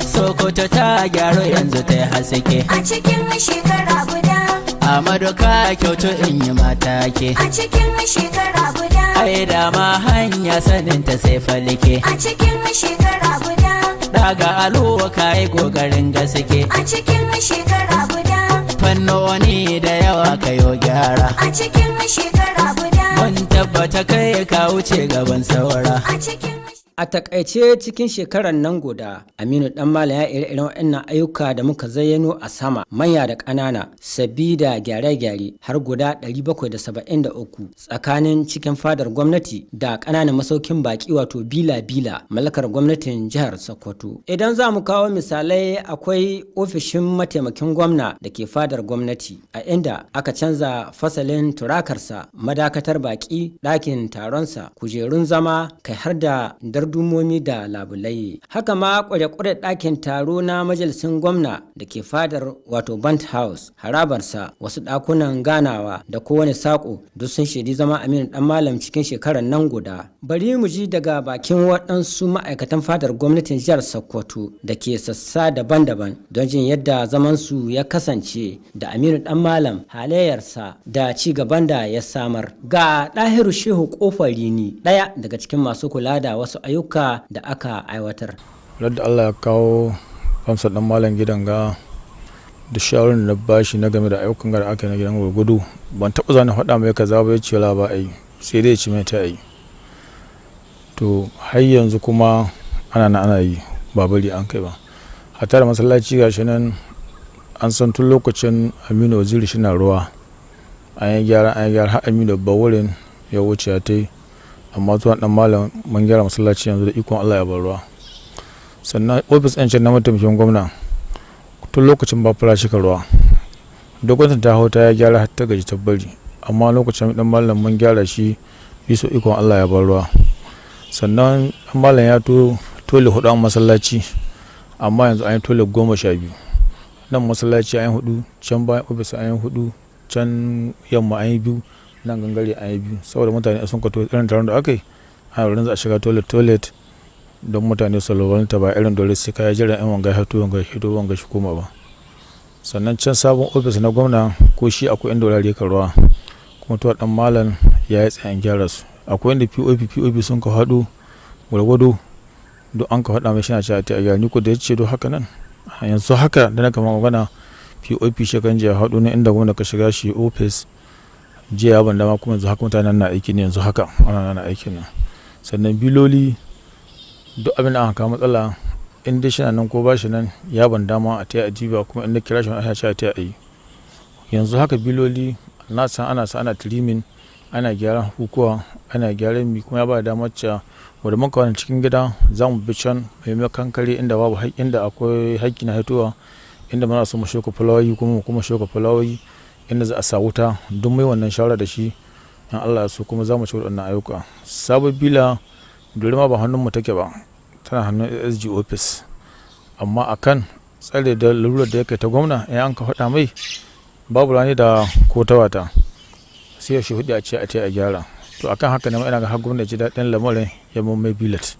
Yanzu haka bilolin sun da hannun sabon bila, don haka duk gyaran da an ka bukata yanzu haka ma da aikin zamu yi na gyaran biloli, na gyaran POP, na gyaran ta sai an ka ruwa lushunan ruwa, don haka ya ba ni dama har mun fara wasu ayyuka yanzu haka muna yi ba tsayan mun kai ba. Sannan sadda ana ruwan ga gwamna ya biyo bakin gidan dan uti har abin da kai kuna gidan bafara hukumar sun ka taso ya ga abin ka bai ga sha ba, dan mallam na ya hada min don nasa an kilarin an sassar da hukumar nan. Yanzu nan da muka tsaye wurin kulluna ko da muka to wurin ya cage ya lalace ko shugaba bai hukuwa sun hito, na zo na ba dan mallam shawara ce a gyara wurin kila shi na watar mai girma gona shigo wurin ga shi dan kila irin wasan da aka yi da murici haka za ka za ya ce ya ba dama kuma mun ka to mun ha gyara shi. Sannan mun ka to gidan ga duk inda haƙƙi yake ba mu dama tun ba a sallallaye ba to sai an ka hauran sama kilarin din gidan ga duk inda haƙƙi yake wanda ba yana shuto ba mun ka to kullun sun ce mu so magani mu so mi har gona shi na ganin shawa abubuwan tun da zai ta daga ya dawo zai so gidan ya koma sabo, duk ta daga ya dawo zai so gidan ya koma sabo. To akan haka nan mu ha gode ma Allah da ba mu dan mallan akan gidan ga tun da duk shekarun da an kai tun lokacin Alu lokacin gwamnati ta wuce kullum ka to gidan ga matsaloli sun ya babu ruwa babu wuta duk sun da gyara kowa da ya sani kullum ka to gidan ga ne fa ma ta yin kyauta, amma to su dan malam da kowa an ka yi tsaye an ga biya nefa an ka mera wuta an ka shigo da ayyuka gidan ga, amma da za ka to gidan ga sai dai yan gwamna ya to da yake lokaci a kunna mai inji ya kalula ta wani tabbaci da ya nuna rashin girman kai da sassabcin rayuwa irin ta Aminu Dan Malam mun same shi daga shugaban masinjojin fadar gwamnati da ya ce tun lokacin da gwamna Aliyu Magatakardawa Mako ya canza dardumar inda yake kula ba a sake canza ta tare da gyara matakalar ba sai lokacin Aminu Dan Malam. Ga wurin da an kai gaskiya an samu canji kwarai da gaske, don da wurin kace shiki in ba ko shigo hakunya muka ji saboda wurin ya kaca da kura da komi ko shawurin da za ka yi sai ka wahala saboda kura, amma cikin ikon Allah an gyara wurin ga an same kafet ko ni sharar da nika yi mishi misali gogor da nika yi mishi shi ya ɗaya daga cikin abin da sa nika jin kwarin yin aikin saboda kula da wannan wurin. Amin Dan Malam game da ayyukan da suke Allah shi taimake shi kuma Allah shi mai jagora kuma da ya taimaka mana Allah shi taimaka mishi, ni shi na taimaka min hisbilillahi gaske Allah. Sannan ina kawo korafi da yawa na kawo korafi kuma shi karba shi saurare ni, to shi abba kana karami ka da korafi ga abin da ka damu ka kuma a duba ma wannan korafi a duba maka. Bahaushe kan ce lafiyar kafa ta kalme, fadar gwamnati ba ta tafiya sai da zirga-zirga da sufuri. Mukaddashin wannan sashe ya faɗi irin canjin da motoci, wurin ajiye su da sauran kaya suka samu zamanin Aminu Dan Malam. Tuwa Dan Malam gaskiya aikin gwamnati, gidan gwamnati gaskiya alhamdulillah duk wanda ya aiki da shi wanga ɗan takaitaccen lokacin gaskiya zai ji daɗin aiki da shi saboda duk aikin da kake ko department da kake famsec Dan Malam yana baka dama ka yi playing role naka a matsayin shugaba na wannan department din ko kuma head da kaka leading. So alhamdulillah gaskiya kusan na yi aiki da famsec da dama, so amma gaskiya famsec Dan Malam ya daga cikin famsec din da ni ji daɗin aiki da su saboda ya bani dama na gudanar da aiki na yadda ya kamata. Da yadda aka shan mai yanzu gaskiya da ba haka nan ba ne, dun da za a ga mai duk motocin da za suna waɗanci waccan gwamnati ta wuce duk inda yawanci motoci za suna za a ga ɗan ƙididdiga mai akai, amma ita ga gwamnati gaskiya ba haka nan na ba, duk inda za a je za a kira convoy complete ne a yi musu full tank, in sun dawo kuma still za a koma musu full tank. So unlike before gaskiya ba haka nan na ba da, amma yanzu gaskiya convoy suna jin daɗi sosai saboda irin yadda aka ba su kulawa yadda ya kamata. Alhamdulillah lokacin ga na shi pamsec dan malam gaskiya gyara da mota ta lalace muna kira direba na zuwa ya yi bayani sai a tura shi wurin bakanike a yi assessin mota a diba mi an matsalarta a gyara kai tsaye, ko bisa hanya na ko ina na kai tsaye za a gyara ma direban mota ta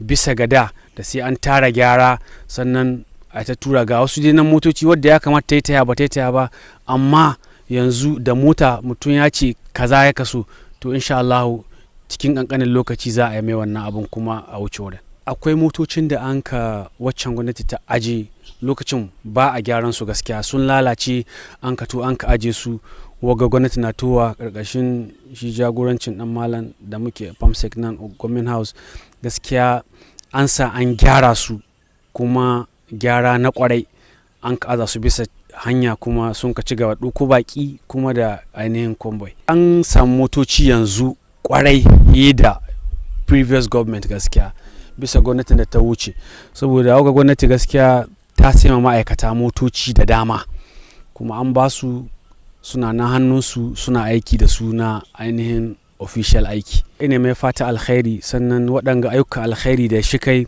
kada ya tsaya, kada ya dakanta, ya ci gaba, Allah zai taimake shi insha Allah.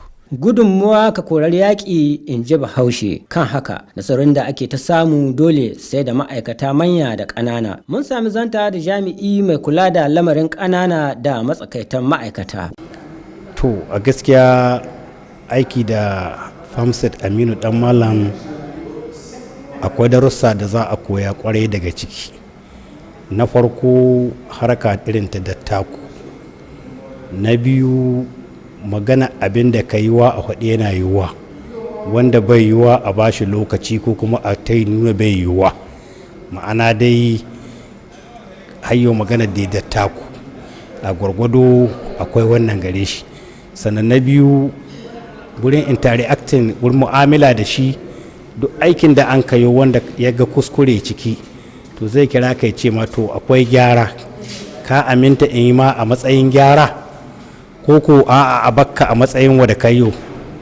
A nan in kana da hankali za ka nemi gyara saboda magabaci ne kuma kamar koyon aikin na haka karkashi ne, don haka in ka ce mai akwai bukatar ka gyara ai don ka gyara ranka ne kawo, sai shi ma gyaran da ya dace shi ba kuma ya ci ba da za ka yi. In kuma abu ne wanda ya kace to abin nan gaskiya wanda aka son a yi shi a tsari na aiki na doka bai dace a yi shi haka nan ba. Alhamdulillah an samu nasara. Can inda an ka fito akwai abin da ake fisuwa wanda ake ce ma welfare, tana karkashi na a gaskiya ni staff officer, wanda idan ɗaurin aure ya faru ko zanen suna ko rashin lahiya ko wani hadari Allah kiyaye, akan zo cikin su wasu keɓaɓɓen amount na awa mutum gwargwadon yadda abin ya taho. To amma wani lokaci da an kai na corona, saboda matsalolin financial, matsalolin tattalin arziki, sai aka dakatar da wannan. Da ya zo ya samu irin complain ga ma'aikata irin wannan, ya kira ni ya ce min shin me yasa mutane ka yawan complain, can da a ku kai? Ya ce to gaskiya can da ga wanda akai. Ya ce to ko da ya zo ga hannu uba babu waɗanga abubuwa. Ni ce gaskiya tun corona August an ka dakatar da su. Ya ce to bayiwa a dakatar da taimakon ma'aikaci as long as akwai wanda aka yi a taimake shi. Zai fi in ci gaba da recording ko dai through the file ko direct in zo email complaint. Sometimes akan rubuta ga file kamar irin Allah kiyaye ambaliya, faduwar gina ko kuma rashin lafiya wanda ya kai a kwantar da mutum, to akan rubuta ga file a kai mai shi approving ɗin abin da yake da, ko kuma direct in zo in ce mai ga emergency, kila mutum da ya faɗi ya haɗari komi, kai tsaye zai ɗauko takarda ya rubuta ce a kai mu darakta a taimake shi. Shugaban sashen kula da gine-gine da sauran sassa na injiniyanci ya tufa albarkacin bakinsa kan hulɗar aikinsa da wannan bawan Allah. Ga baturen gina. Hulɗata da ɗan malam sai hamdala. Mutum ne wanda ya san kanshi, mutum ne mai nuna ma yadda za ka yi aiki tsakaninka da sauran jama'arka, yadda mutum ne mai sanewa game da aiki. Gaskiya dan malam ya san aiki kuma ya iya aiki, kuma mutum ne mai kana'a, mai nuna ma cewa in ka yi kuskure nan take dan malam zai faɗa ma cewa kuskure kai ka gyara, zai jawo hankalinka kuma yana jawo hankalin ainihin waɗanda a ƙasa gare ka su bi ka, su ma ladabi, su ma biyayya. Mutum ne wanda baya katsalandan cikin ayyukanka, ko shi mutum ne mai sauraron jama'a. Dan mala yana duk zaman ka karami in ka bashi shawara ya tabbatar da cewa lalle shawarar nan taka mai kyau ce, to zai bi ta, zai amfani da ita, kuma za a samu cigaba bi iznillahi. Lokacin da na shigo na iske gidan to sai hamdala, dan na iske irin su fulawoyin ga da sauransu. don lokacin da farko dan na taba shigowa gidan kamin wacan gwamnatin ta wuce, na iska wurin bushe, bai da kyan gani, kazanta ta yawa cikin gida, babu sha'awa, duk inda ka bi gashi nan abin nan. To ko da na zo sai ya kasance na tarar da cewa inda ma aka kone, don akwai wani wuri inda ya kone, inda office din YS wurin nan, akwai gidan mai wurin nan, akwai store, sai ya kasance an bashi haka nan. Amma wagga gwamnatin da ta taho, dan malam yana shigowa, abin da yayi sai ci gaba da ayyukan waɗannan wuraren, kuma alhamdulillahi wurin ya kammalu, ya yi sha'awa. Yanzu in ka shigo gidan gwamnati ba ka taɓa cewa wurin na ya taɓa ƙonewa. Sannan yanzu in ka duba za ka ga cewa duk da hanyoyin mota yadda aka tsara su, aka gyara su, yadda ka san dan malam ainihin shi a road safety ga abin nan. Sannan ga haske in ka shigo gidan gwamnati, da dare ya kama aka ce ma da bagari ba ta yi, in ka shigo gidan gwamnati ka ga irin yadda wuri yake da haske, ya haskake yadda ka san kai duk da kwaban ka bace sai ka kana gani ne a gidan gwamnati. To alhamdulillah gaskiya dan malam yana tare da ma'aikata, yana tare da ma'aikata, kuma suna da good relationship. Shi a dalili shi ya kawo wannan ci gaba bi iznillahi. Yana sauraron mutane, mutum na mai saurare, ya ji wacce matsala akwai, in sun ka mai da matsalar nan kuma sai ya ga an kawar da ita. Bangwani ya zama dole, dan malam saboda kwarewa ta da sani ya kamata, duk da huci ka taho da shi, dan malam sai ya saka dariya ko kai awwa. Duk da wani abu ka kai, ni ban taba aiki da ma'aikacin da ni ji daɗin aiki da shi ba, ni zauna tare da shi, ni ji daɗin rayuwata ba, wallahi irin dan malam. Na ji daɗin posting ɗin da aka yi min, da aka kawo ni nan, ni zauna tare da shi. Don haka dan malam mutum na wallahi mai tsoron Allah, mutum na wanda ya san cewa aikin gwamnati ya tahoyi, kuma aikin shi kai tsakani ne da Allah. Wallahi bai cuta ma, bai bari a cuta ma, bai zalunta ka, bai bari a zalunce ka. To lalle na koyi darussa da dama, don na koyi darasi na iya zama da mutane. Duk wada ran dan malam ya ɓaci, wallahi sai ya saka dariya. To haka nake nima yanzu, wallahi duk wada ka ɓata bere, wallahi ban bari ka tai da hushina, ba yadda, sai wallahi mai dariya, sai na tabbatar da cewa mai dariya da ji da kai. To haka dan malam shi ke, kuma shi wallahi ya koya min darasi na cewa ba a hushi. To kaga can inda ni fito sai ga kila yana wasu yan kabura, to yanzu ni kullum cikin jin daɗi dake. Zaka iska cewa in ta gida yana dariya, ina masha'a, kuma ma'aikata na sun ka to mai ta dariya da su. Idan muka duba wani gehe, ya kamata mu ji daga bakin wasu da ke gudanar da aikace-aikace matsayin 'yan kwangila. Ga wakilinsu don jin ire-iren ayyukan da ake bashi a fadar gwamnatin Sokoto, tare da sauran bayanai. Wanda a tare shi ya san bai da bakin ciki ga al'amura, duk wanda ya zana da fans to zai dai ya ƙara ɗauka ilimi tsakanin da fans, saboda mutum na wanda bai da keta, bai da wani duk abin da za ka samu sai dai ji daɗin abin da za ka samu ba abin da za ka rasa ba ga rayuwar shi. To gaskiya na zanna da mutane da yawa sun gwada min cewa lalle Aminu dan Malam Fansa tun tashi ne gurguru haka yake, kuma ni na gani mun yi tun lokacin da mai girma gwamna na dibiti gwamna gaskiya mun hulɗoɗi da shi har Allah kawo yanzu, saboda haƙiƙa labuddi wannan tosar da an kace gwamnati har ilawa yanzu to mu sai mu ƙara wa Allah godiya irin ci gaban da an ka samu tsakaninmu da mai girma gwamna har ya kawo ga Fansa, saboda duk abin da ana hakkin wanda ya kamata mai girma Fansa ya ba mu shi na ba mu, sadda duk ya samu aiki insha Allah shi na kokari abin da hakkin mu a same shi a ba mu shi. To don haka abubuwan mun ji daɗi kwarai da gaske ga irin waɗannan abubuwan, saboda akwai hikima ga zamantakewa, sadda duk mutum ya ce ka taho ka yi abin nan to shi na kokari shi kuma shi sallame ka ga hakkinka. To gaskiya duk ayyukan da muka gwargwado mai girma Fansa babu tawayewa tsakaninmu da shi, gaskiya akwai fahimta tsakaninmu, kuma in mun kace mai abu shi na amincewa kuma shi ya ce mana kuma za mu yi, kuma abubuwan duk alhamdulillah.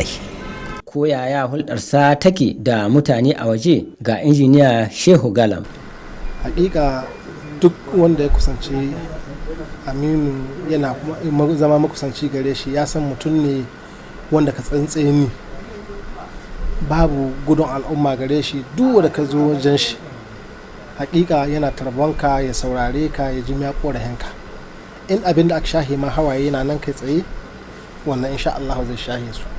In wanda zai ce ma bari har lokaci kaza na zai ma, in wanda za a ganin wani na zai rubuta shi aje cewa lalle nawa wani alƙawari lokaci kaza zan yi mai kaza. Don haka kaga ba abu ne ba wanda zai jiwa da maganar ka, babu babba babu karami gare shi. Bisa ga hakikani muna da tabbaci ga wannan ga Alhaji Aminu. Na farko dai duk wanda a tare da Aminu dole ya san girman mutane.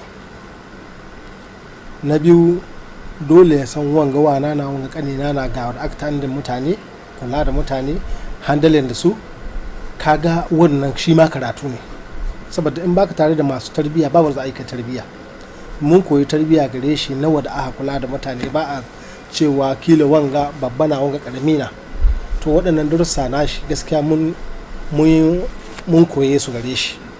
Kaga darasi na kwarai wanda kowa na so matsayi ne na musulmi, in ya ga musulmi dan uwa ne ya girmama shi.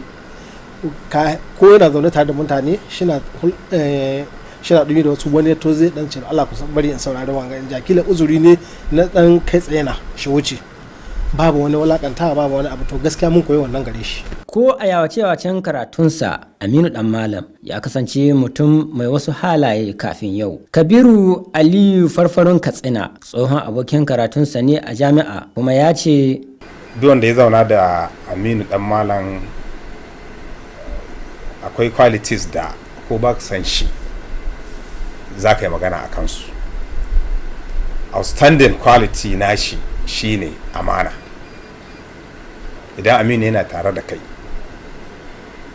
to wallahi yana tare da kai fi sabilillahi. In ma wani ya zo ya ce ko ya ce kaza ko mene daga Katsina nake, shi kuma daga nan Sokoto yake, kuma duk lokacin da ka ganni a nan to gaskiya saboda shi nake zuwa. So amana da abuta da wato da ni da shi Allah kawai san iyakarta, kuma alhamdulillah duk wanda ya rike amana to zai gaske a rayuwar shi. Babbar shawarar da zaba abin cewa shine halin shi da na san shi da shi, ko da ke da zai canza da ya canza, to gaskiya bai canza ba.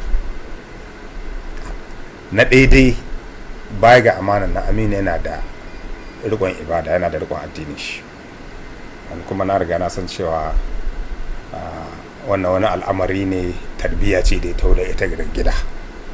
Kun san kowane ɗa ambassador ne na family ɗinsu, so wannan Aminu yana rike da ibadar shi under any circumstances, kuma wannan shi yasa ya rike da amana, kuma shi yasa yake ganin haske a rayuwar shi. Dan ba ta yiwa duk wanda ya rike Allah, ya rike ibada, ya rike amana jama'a, duk amana da aka samu Aminu, in kana son kai tassan Aminu ka bashi wani assignment wanda kake tunanin ko zai mashi wahalar yi ko ba zai abin gaba. Da Aminu yana sakarfasin kanshi domin wani ya ji daɗi, zai sakarfasin ɗin jin daɗin shi saboda kyautata mutane. Da wannan ɗaya daga cikin outstanding qualities ɗin shi da na sani kenan. Kuma shahara ta gare shi ya kifin nasu off, to insha Allahu dama bai su yake, to in Allah yadda sky is his limit, ko mu ne mashi watan alheri. Idan muka sake dawowa a fadar gwamnati wajen ofishin babban sakataren, mun isko Habibu Bello wato PA ko sakatare ga babban sakataren fadar gwamnati da wasu kafin shi. Ga abin da Habibu ke faɗa game da hulɗarsa da Aminu Dan Malam. Famanan sakatare duk wanda ka ga hoto ne nan laƙe to ne ya same ni cikin ɗakin ga. Sannan a takaice ina ganin ko rabi ba su yi ba waɗanga. Don na aiki da tun ana PS aka dawo director generals aka dawo permanent secretaries. A takaice nan cikin ɗakin ga na ta sama shekara 30, don ina sa ran cikin in sun kai 20 to in nace na ɗaya na biyu ko shazan na biyu ko shazan na uku ga mutane waɗanda adda hankuri da ɗaukar rigiman mutane, sannan da sanin makamai da za shi ya tuma mutane, wato administration kenan. Gaskiya na shaida haka nan. Sannan mutum na wanda bai gwada ƙeta ga kowane al'amari, kuma bai jin gajiya da kai, ka duwa da kai ji kunyar ka biɗe shi abu, shi jiran kama shi kai ka to ka biɗe shi abu. Gaskiya kuma ban taɓa ganin famanan sakatare wanda ka ɗaukan nauyi ne shi ɗauki na wasu ta fannin aiki, da wata ma'aikata aka to a biɗe shi idea shi abin nan na gani da kaina. Akwai ire-irensu a takaice na ilmantu gare su, na ga irin hannunsu sa hannunsu, amma shi na ga irin nashi shi ma. Gaskiya shi daga cikin mutane waɗanda kamar gifted misali, duk wanda an ka kawo abu ya zama complicated to sun san wanda za su fito mishi insha Allah. Shi a abin da ni ilmanta gare shi, abin a fata na gare shi yadda yaka taimako mutane kuma da yaka mutunta mutane, to Allah shi yi mishi ƙarshe na ƙwarai bisa wanga hanya da shike, kuma shi ɗaukaka shi. Lafiya uwar komi. Ko asibitin fadar gwamnati sun amfana da zama Aminu Dan Malam a matsayin babban sakatare? Ga wakilin wannan sashi na gudanar da lafiya. Gefen hannun clinic tana cikin fadar gwamnati, gaskiya alhamdulillahi mun samu canji mai ɗimbin yawa, kuma kwarai da gaske muna wa Allah godiya da bakin cewa ita asibitin gaba ɗaya sabon tsari an ka sake mata lokacin da shi mai gidan gwamnati sun kashe wuta da shi sabon famanan sakatare Aminu Dan Malam. An canza mata tsari gaba daya, a yin sabon gini na taka da sabon ofis wanda an kai, sannan kuma an kawo sabon kayayyaki an sa kawai gadaje da sauransu. Gaskiya Dan Malam ya shigo da kawar dama as a permanent secretary, don ya zo ya samu shugaba ne wanda duk abin da matsalolin da ya kai gare shi zai an samu, kuma nan kanana duk abin da mun kaɗo kuma gani a zaman idanun shi, so za mu zo mu haga mishi to bai kasa da gwiwa, ko dai shi to shi gani da kanshi, ko shi turu mukarraban shi, ko kuma ya ba mu dama ya ce mu je mu gabatar da wannan abubuwan. Aminu Dan Malam akwai mutane da ka cewa ainihin nizo inda shike inda da matsala ta harka ta ofis, so bai tsaya ya dibi cewa me a ƙa'idojin abin da ka cewa da ni da fire service cikin government house, so suna cikin abubuwan da suka kara ba farewar shi saboda abubuwan da ka tasowa babu shadul ko kuma babu sanarwa. Harkar lahiya da harkar gobara abu na kaddarorin suka hana kowa mahalluki wanda akai, da haka in nazo in abu na rubuce ke ce in gwada mishi bai bari na bar ofis din nan sai ya gabatar da shi, in ba rubuce ke ba ni dama ya ce te ka rubutu da abin da ya kamata in to adiba akwai shawara shi, in ni kawo mishi ban tsaya jira zai ba da dama a je a aiwatar da wannan abun. Yaro da gari abokin tafiyar manya ga jami'i mai kula da kuɗin fadar gwamnati Umar Sadiq Abdullahi a inda ya ƙarin haske kan hulɗar aiki a ƙarƙashin Aminu Dan Malam. Dan yanzu da mun ka cika shekara ɗaya in ka diba za a ga lokacin da mun ka zo farko gidan fadar gwamnati yadda take ba haka take ba yanzu.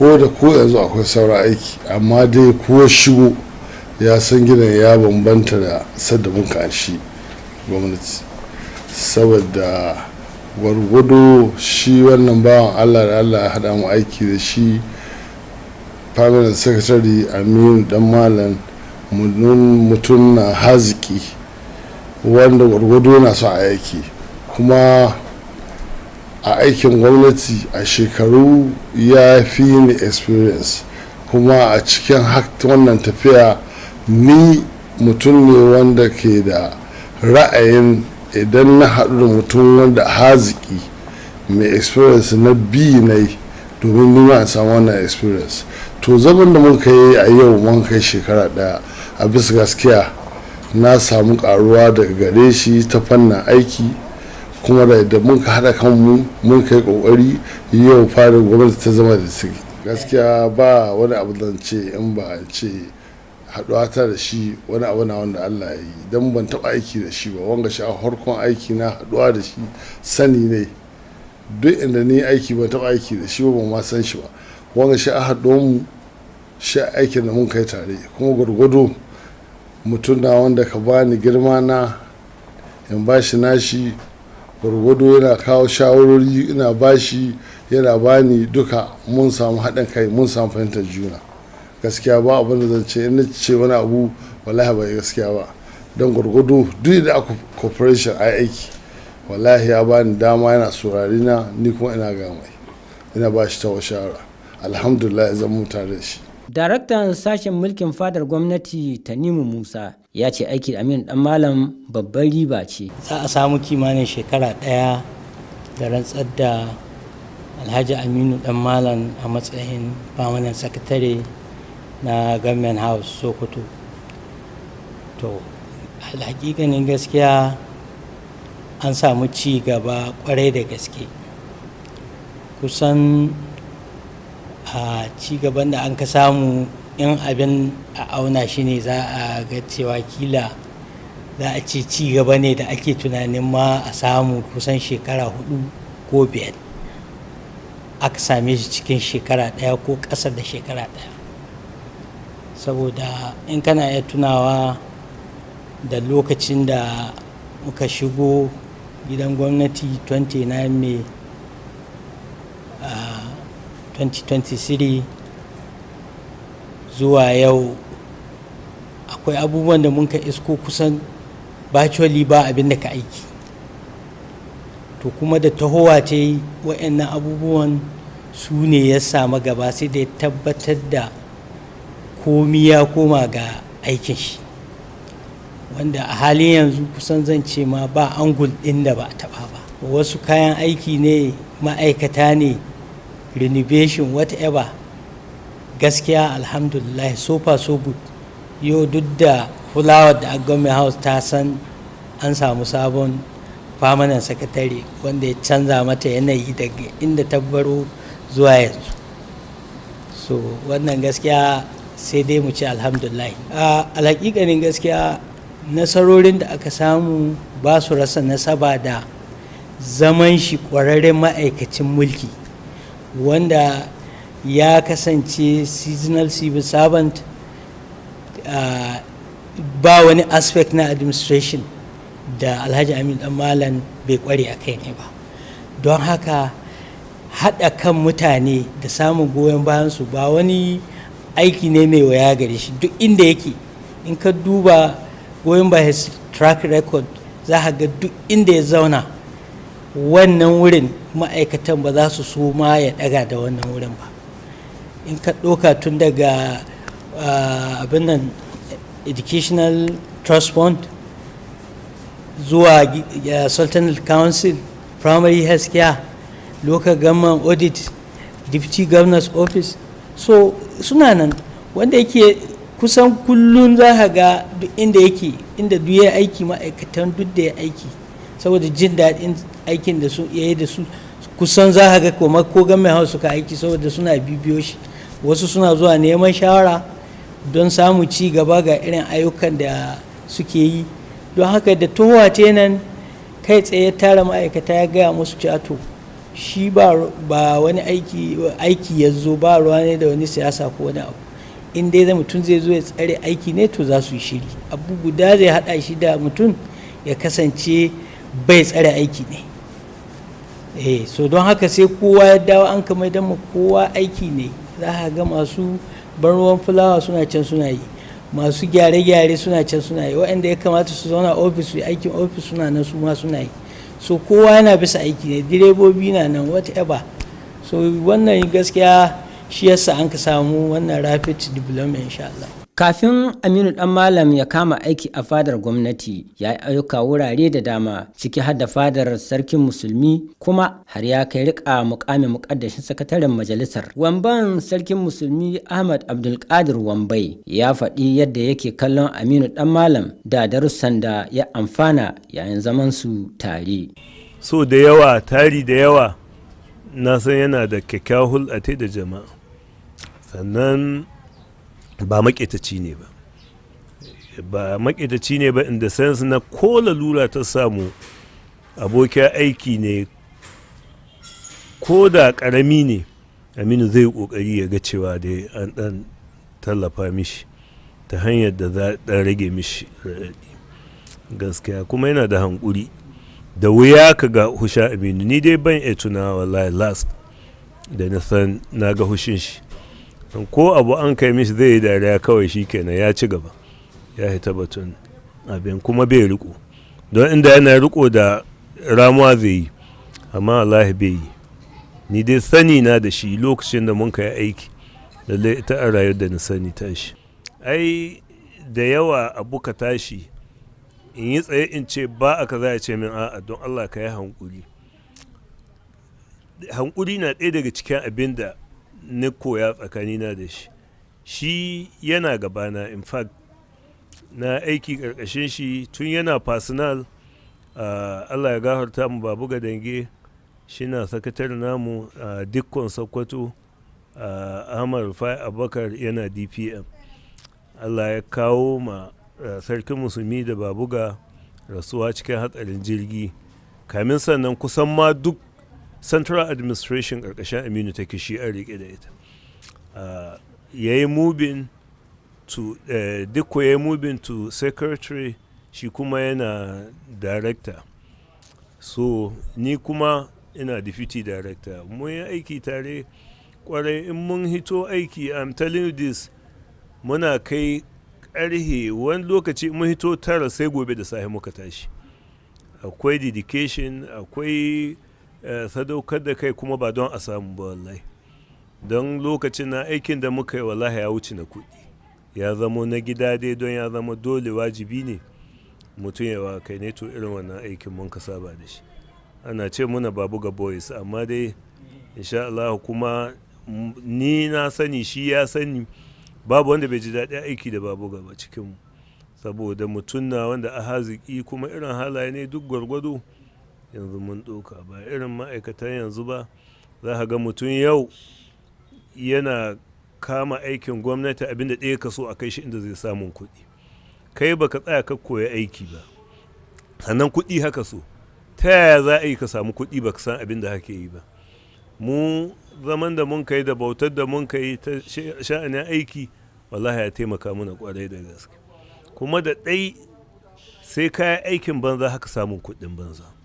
Amma inda dut kace wallahi daɗi za ka ji, to ƙarya ta ƙare. Akwai wata karin magana da wani sarkin musulmi ya taɓa waɗi, daga acan sai kacal. Da mutum dut kaga yana son ya burge ya ji daɗi, to ƙarshen ta wallahi gidan yare.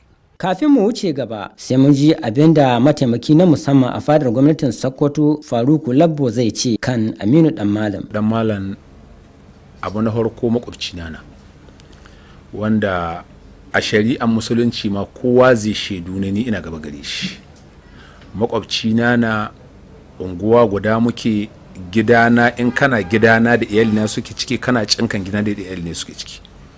Kuma magana ta gaskiya a zamantakewa ta gida to wallahi bani da kowane irin kurji na shi, ko ya sani ko bai sani ba, ban san wani aibi na shi ba kuma ban ji ana haɗi ba.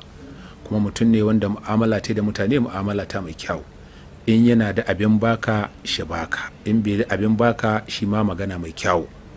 Hasali ma mutum na wanda kusan shi na ɗaukan makai ne abin da aka ganin ma yanzu bai ko ɗaukuwa, a zo a taru a yi wasa a yi dariya kuma a ba mutane abu. Saboda haka kusan ina jin a wannan unguwa ma shi da irin wannan al'adat wanda shi ka iya tara mutane a gida ne kusan kowane lokaci. Kuma mutum ne wanda duk da ka ji ana haɗi ne in ka gani baka ko ɗauka shi na, saboda mu'amala ta da mutane. A wurin aiki kuma Allah ya haɗa muri guda da shi, kana ganin kusan ofis ɗinmu guda da shi. Shi a famanan sakatare na abin da ya shahi harkokin cikin gida, ni kuma ni a mai ba gwamna shawara akan lamuran cikin gida.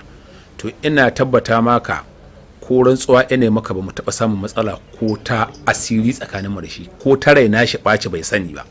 To wallahi ban san lokacin da na same ta ba. Ba ni da kowace irin matsala da shi, domin muna mu'amala mai kyau. Kusan da yawa abubuwa maka taso ya ce a isko ne in ce a'a, duk hukuncin da yake ni na da shi. Kuma ko ban nan ya yanke hukunci akan abu to ni ya yi min daidai. Saboda mi? Saboda ya mu'amalantan a matsayina na mutum, ya bani daraja ta, kuma akwai girma da mutunci tsakaninmu. Saboda haka kowane mutum mai bida makwabci ko abokin aiki to shi na son shi mu'amalanta da shi famanin sakatare Aminu Dan Malam. Saboda mi? Saboda na farko dai baka gani ga huskati, baka gani ga bai gudun ka samu, kuma ba wani abu da aka tawo a ce gashi na samu na ya ce a'a nauya hina ka yawa, duk wahalar da ya yi babu ruwa ne. Kuma da hukuncin da ka yanke kuma za ka gani ga huskatai, za ku yi wasa da shi, ku yi dariya da shi ba tare da ka ga wani canji ga huskatai ba. Saboda haka a takaice mu'amala ta makwabtaka ta gida da kuma mu'amala ta makwabtaka ta aiki to gaskiya ba mu da wata matsala da shi. Kuma mutum na mai kyakkyawan hali, kuma na tabbatar da kowane mutum na son shi samu irin wannan mutum domin shi hulɗa da shi. Lalle wannan nasarori ba shi ya samar da su ba, amma shi ma kansa koyi ne daga mai girma sanatawa mako da kuma ɗansa Ahmad Aliyu, domin sai da zaman ciki akan ja na rijiya. A'udhu billahi minash shaitanir rajim, bismillahir rahmanir rahim. Alhaƙiƙa idan aka yi magana ayyuka na gwamnati, muna mu ɗauki gwamnati kucunkun kamar yadda take. Mu irin namu ayyuka wasu abu na kaɗan daga cikin ayyukan da ita gwamnati ka yi. To na so in fara magana akan nasarori da ci gaba waɗanda gwamnati mai ci yanzu ta kawo ga al'umma.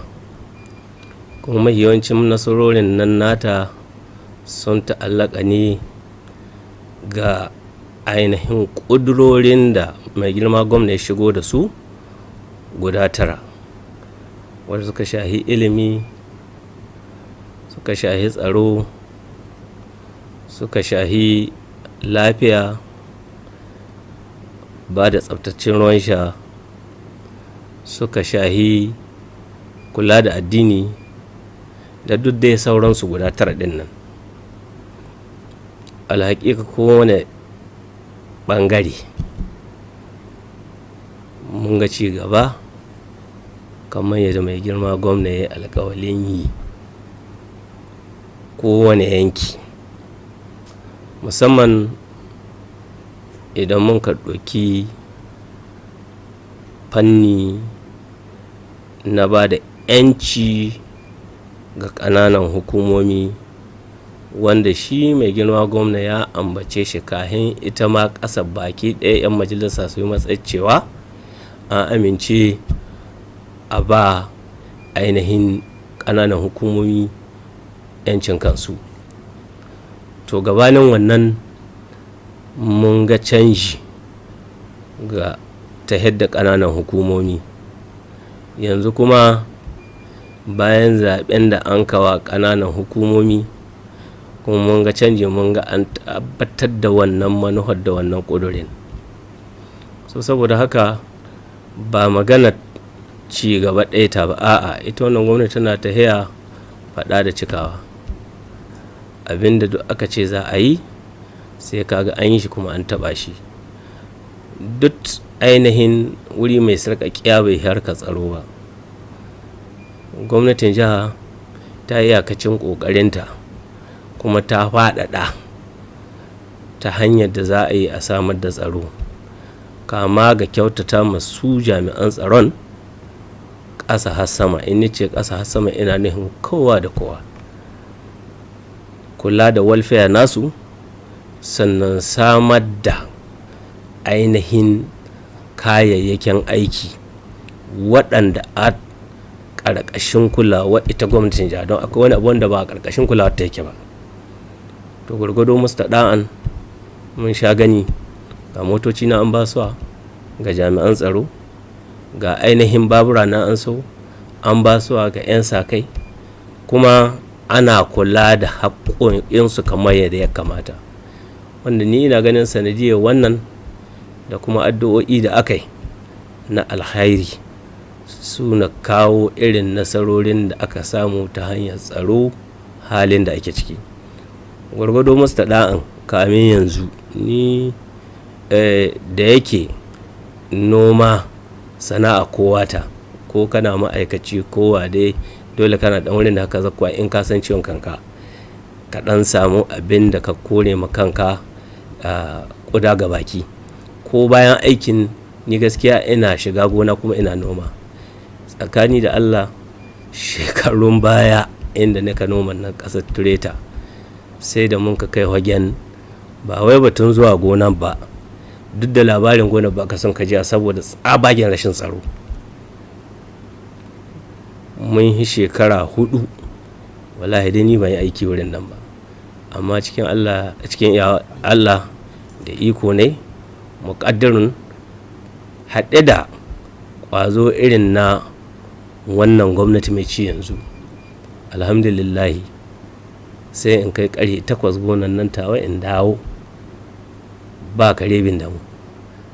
To don haka kaga ashe mu da ka shiga gonaki kuma muna tare da talakawa muna cikinsu muna jin abin su kwaɗi, mun san an samu ci gaba musamman ga wanga ƙuduri na tsaro.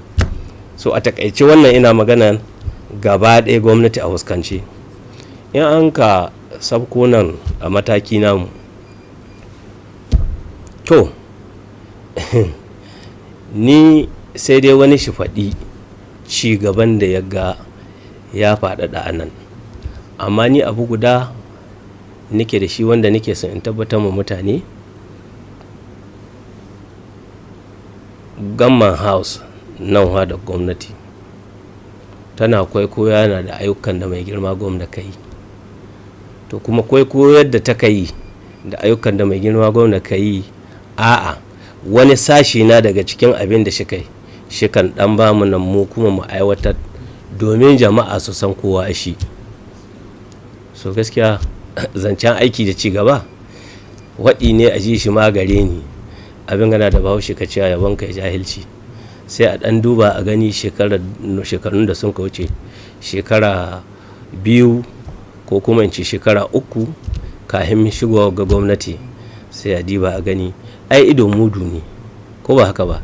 Sannan yau in ka taso magamman house ka dibewar take, abin gana da bahaushe ka ce labarin zuciya a tambayi huska, wannan ɗaya isa. Gaskiya sai yabo, kuma yabo sai hamdala ga Allah dai zan ci gaba dai, saboda mi tsakani da Allah shi dai mai girma gwamna babu tarnaki tsakanina da shi ga abin da ya shafi aiki wannan. Babu abin da ya taso nutun kare shi, a wani lokaci ma sai ya ce a ya kamata a yi kamin in sani ba sai an biɗe ni in yi ba. Kuma wannan yana da nasaba da aminci da in an ce ana yi za a yi, kuma za a yi kamar yadda ya kamata a yi shi. So saboda haka shi ba zancen goyon baya ba, tamkar shi na ka aiki ne gaskiya shi sibe lallai. One, ma'aikata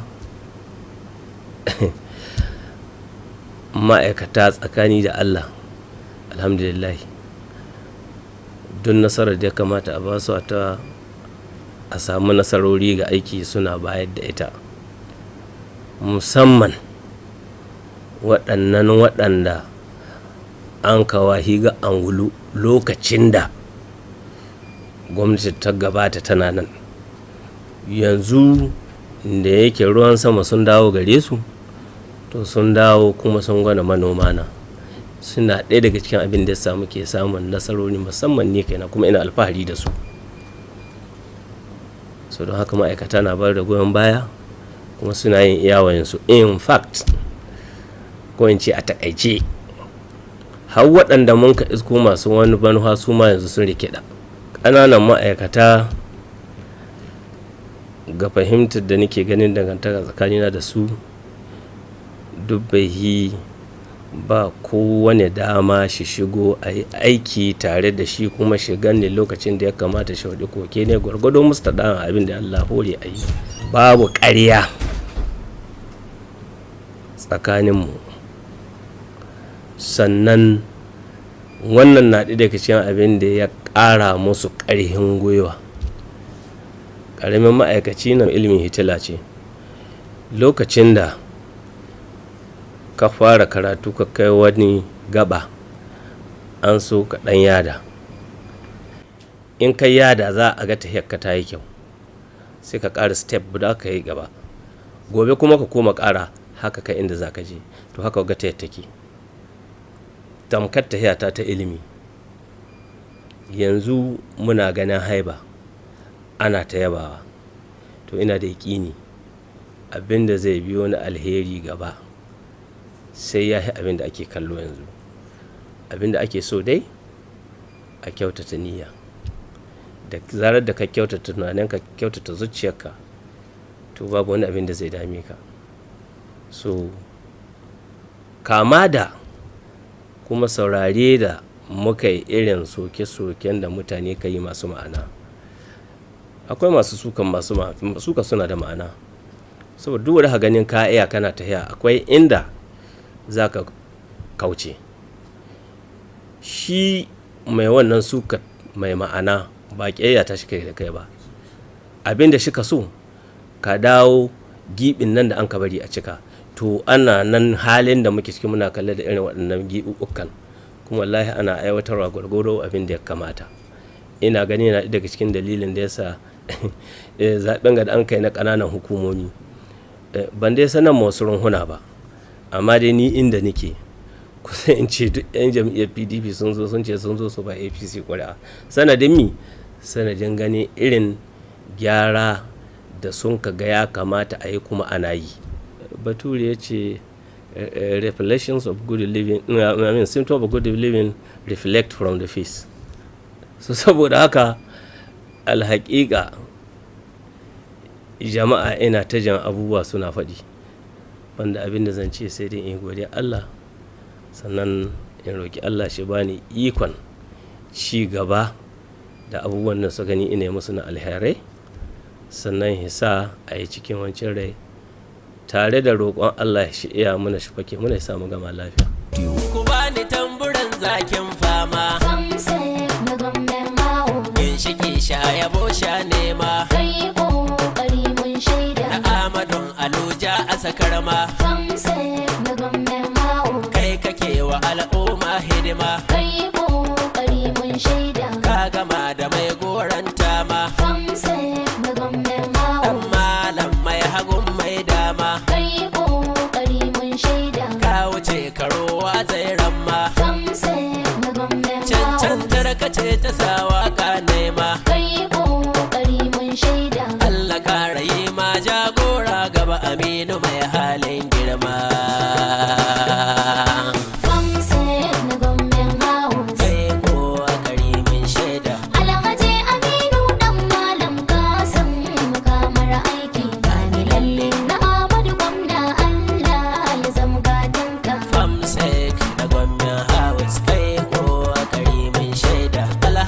Aminu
let's read the storybook together.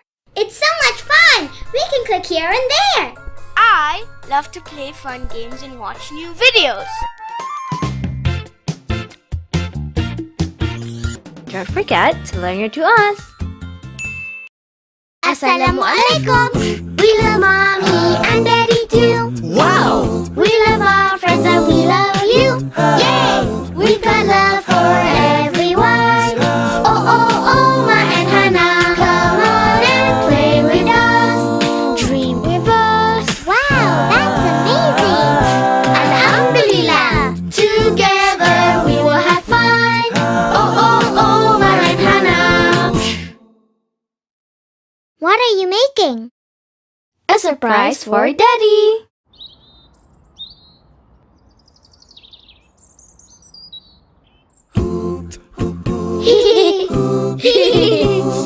I love to decorate. Look at what I just made. Hey, everything looks great. Inshallah we'll celebrate.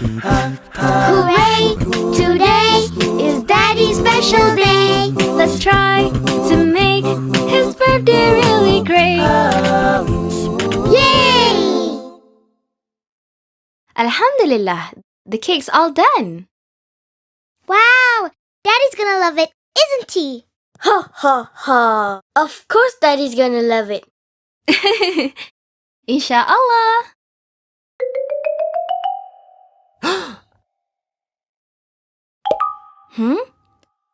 I forgot to put the fruit on the cake. Your daddy loves fruit.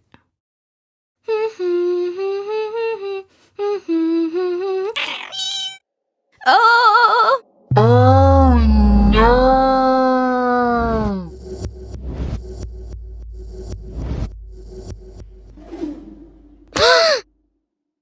Allahu Akbar! The cake! The cake! The cake!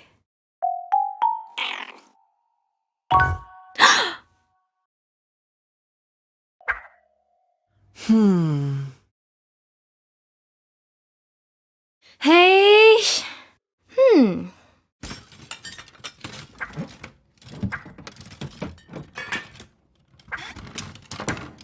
Oh, what can we do? We're out of ingredients.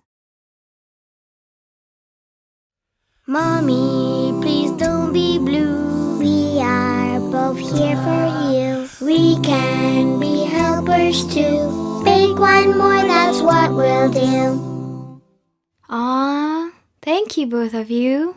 You're welcome. Mommy, what are you gonna make with these? I'm trying to make another cake. But we don't have enough ingredients. Just this stuff and some fruit. Fruit? What if we took the watermelon and cut it into a cake? We'll have a watermelon cake! Mommy, how about making a watermelon cake? A watermelon cake? We'll cut a fruit into a cake. Wow, that's a brilliant idea. Thank you, Omar. You're welcome.